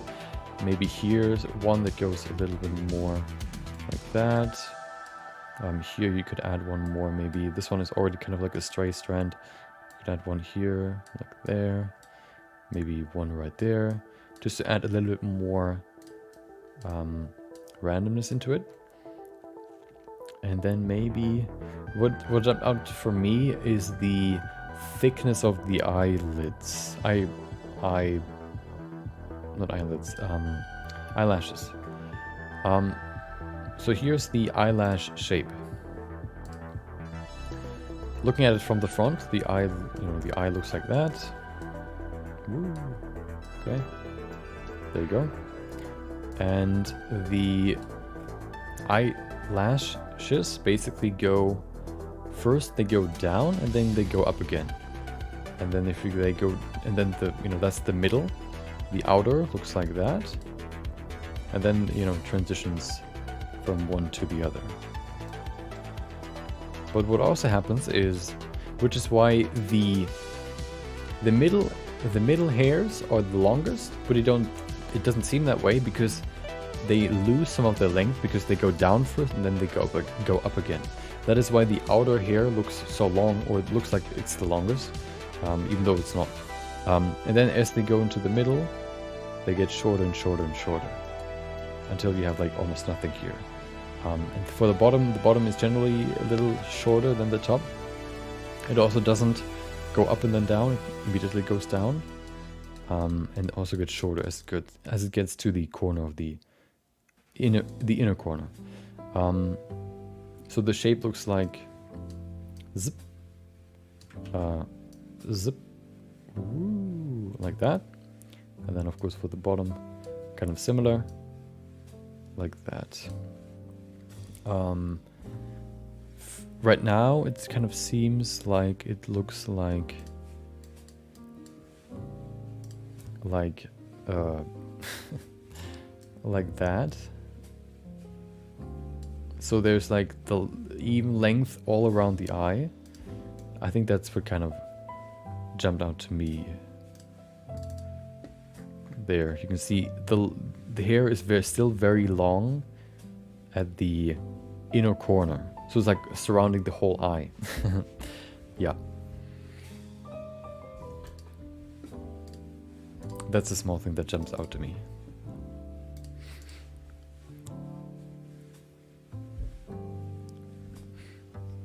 First time working with clothing materials, yeah. Can be kind of tricky sometimes. When I said appointment, I was trying to say marking of the root of the tooth in the jaw. Oh, okay. Well, yeah, okay. So were they the sockets basically? Yeah. No fingernails. I wasn't sure how to work those with the skin shader, so I opted out for now. Okay. I usually don't change the skin shader there. You probably would, because they're a little lighter skin. They have a slightly lighter skin tone, but I usually just don't change them. I just add them in sculpting. Looks like the rig is breaking the fingers. Yeah, had some trouble rigging the hands, but I need to improve my sculpt too. Yeah. Yeah, a little bit. It looks like they rotate outwards, even though they shouldn't. The fingers. But yeah. Overall, it's a nice composition. I like it. On to the last one. Omar Hayat, maybe. There it is. Woo. Comments. Hold on.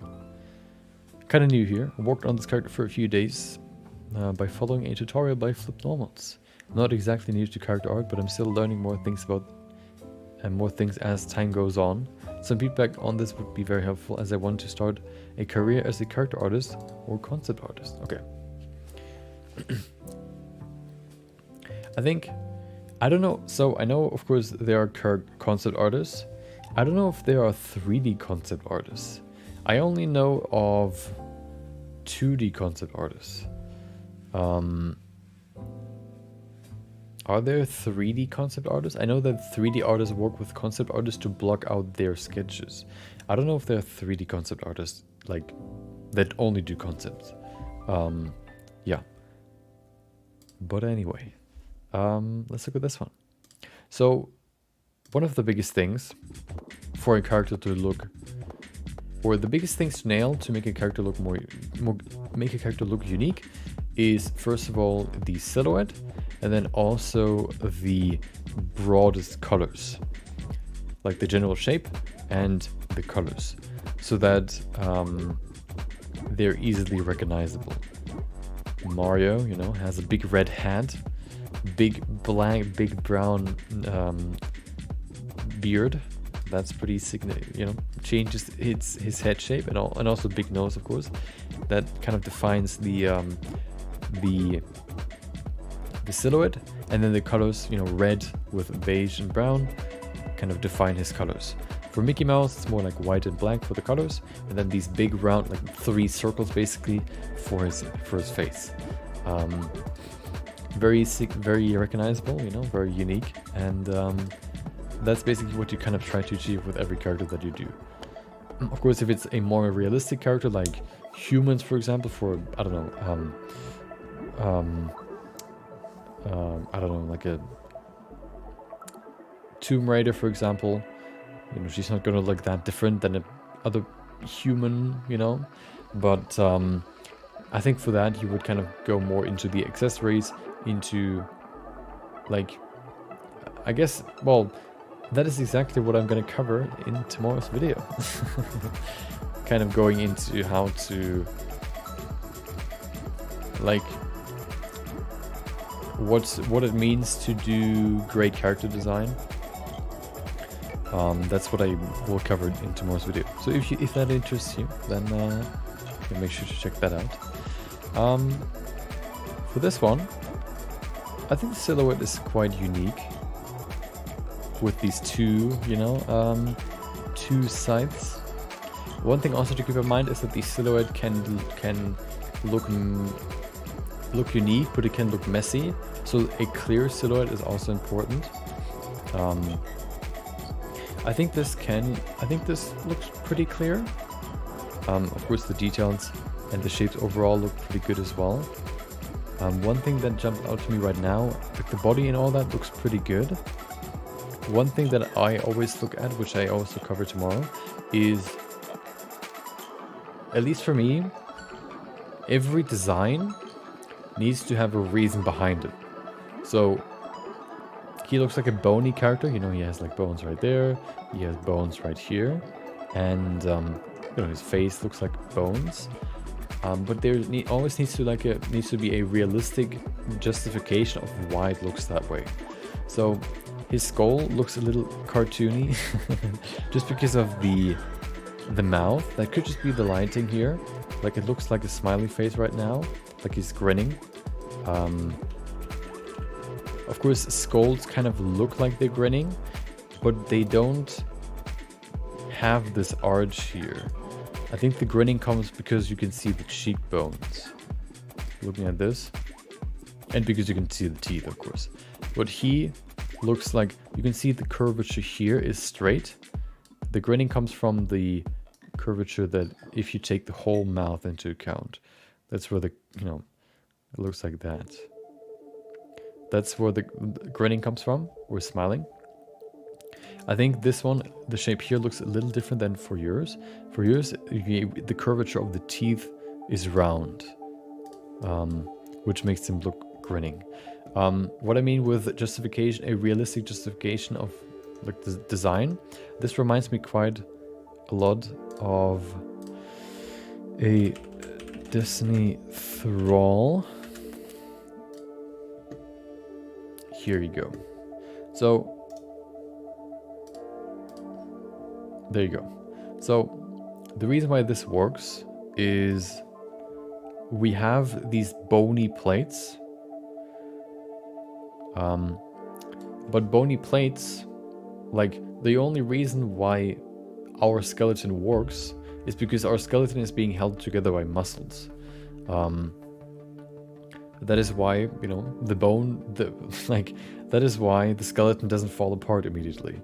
Of course, there are, like, you know, skeleton pirates that are only skeletons in games or whatever, but I think you can, you know, they don't really seem that realistic because, you know, floating bones don't really make sense.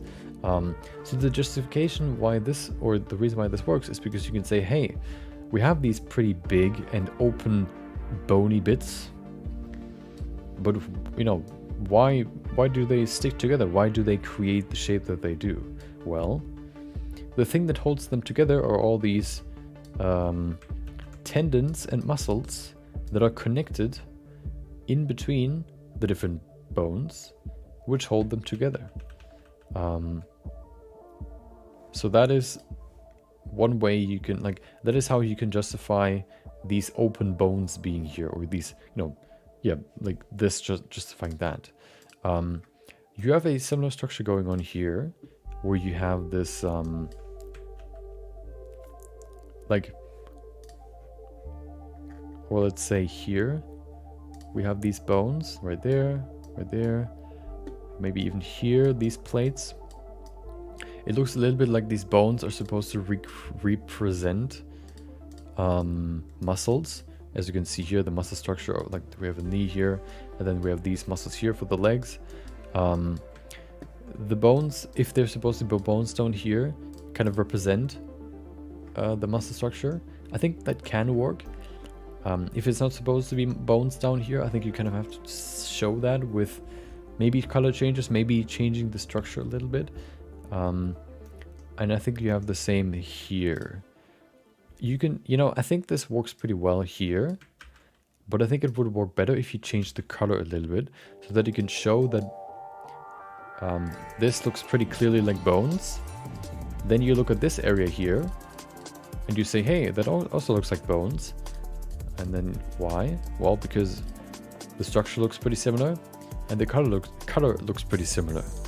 I think if you want to kind of follow the thrall look, or the thrall method, you would probably just kind of want to change the color very slightly to identify different materials or different elements here.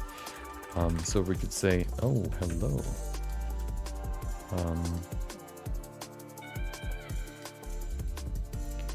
Nice little red right here, like that, for example, to identify the different materials. Maybe the same here. Ooh, maybe the same here. That's a little bit too much, but let me fix that. And this way you can separate between different parts of the mesh, which helps you justify your design, or put, you know, realistify your design. Here you think you could kind of say this is like plating, so you don't really see the muscles underneath. That's okay. Same here. Maybe what you could say is that there are some, like the plates end right here, so we have some muscles around the joint area here, or the knee area, and then they go underneath the plates again, like that. Maybe this, like here you can see it still looks like bones right here, but it's supposed to represent the shoulders. Why would it represent the shoulders? Because for this arm to work, there would need to be some sort of shoulder muscles to erase them, to move them around. So this would probably rather be like red, because it's, or like, you know, a different shape, color, because it's more like tissue. So maybe if you do it like that, you could also say that these are like bones, bone plates on top of the muscles. Maybe what you could do then is you could kind of let them peek through a little bit. Let the bones, let the underlying muscles peek through the bones a little bit, to kind of still show that there's like underlying matter holding everything together.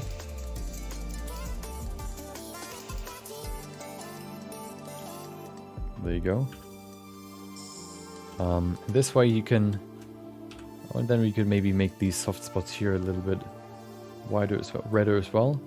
You could say, hey, you know, he doesn't, you know, this horse is this here is now very red. You could say, hey, he doesn't have any blood, or very little blood in his, you know, body. You could make this, of course, way less intense, but just kind of to represent how small color changes can kind of, first of all, justify the reason, the design, and make it look more realistic, but also, and then maybe here in between, just slightly, can kind of, yeah, realistify it a little bit. Here it looks pretty good. Maybe this, maybe it doesn't have to be, but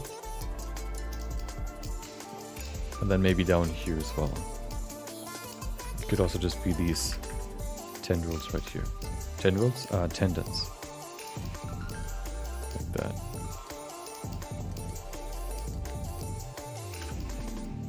So that's after. That's before.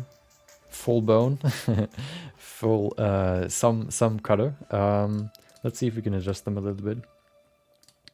Because that seems quite strong right now. Maybe just slightly, maybe a little darker. Oh, hello.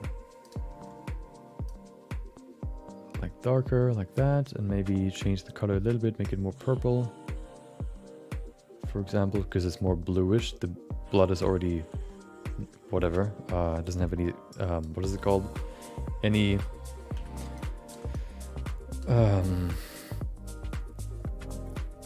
oxygen in it anymore. There you go. Yeah. To justify the design or realisticize, whatever.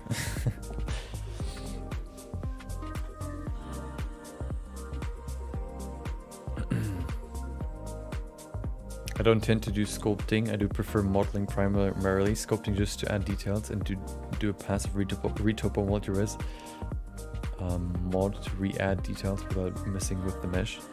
Yeah, I like sculpting everything. Modeling I hate. So yeah, you know, that's the big difference between 3D artists. Some like modeling more, some like sculpting more.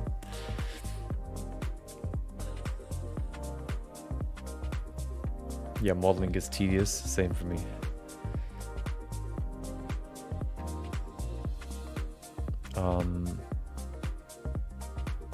The edit makes me think of Doom's Imp. Let's see what that one looks like real quick. Yeah, a little bit. But this one doesn't seem like it has like, well, it has some bones, but you can see it has skin above the bones. Yeah. Just out of curiosity, what would those red areas look like with the opacity lowered? Yeah, so like this. I've lowered the opacity a little bit, I think. There you go, just a little bit, like that. So here's the before, I mean after. Maybe with this color change as well, but let's leave it out. Here's it after, here's it before. I think it's kind of a small change, but I think it can make a big difference. Yeah, it adds a little bit more variation into it and also adds, I think, a whole lot more realism into it. If you want to hear me explain it a little bit more, make sure to check out tomorrow's video. Yeah. Yeah. I think that's the biggest thing. You know, justifying your design. Okay. Yeah, but otherwise I like the silhouette, I like the colors. I think they work well together. And this one looks pretty good. You know, just, you know, the he's smiling. And the color changes to justify your design. Okay, yeah. Of course, as always, that's the last thing that has been posted, the last piece that has been posted before the stream started. The next, you know, everything that has been posted afterwards will be covered in 2 weeks. So if you want to change it until then make sure to do that. And then, you know, you can repost it so I can look at the newer version. But you know, this will end today's personal feedback session. Hope this was helpful. Thank you for watching. Make sure to watch tomorrow's video. Yeah. I think we had quite a few new topics today, which is pretty nice. Yeah. And I'm, you know, I was on time pretty good, so I'm pretty happy. Yeah. Thank you for watching. Maybe I'll see you next time. Thank you for watching. Thank you for listening, chatting, or just being here. maybe I'll see you next time. Hope you have a great day. Hope you have a great rest of your day. And yeah, take care.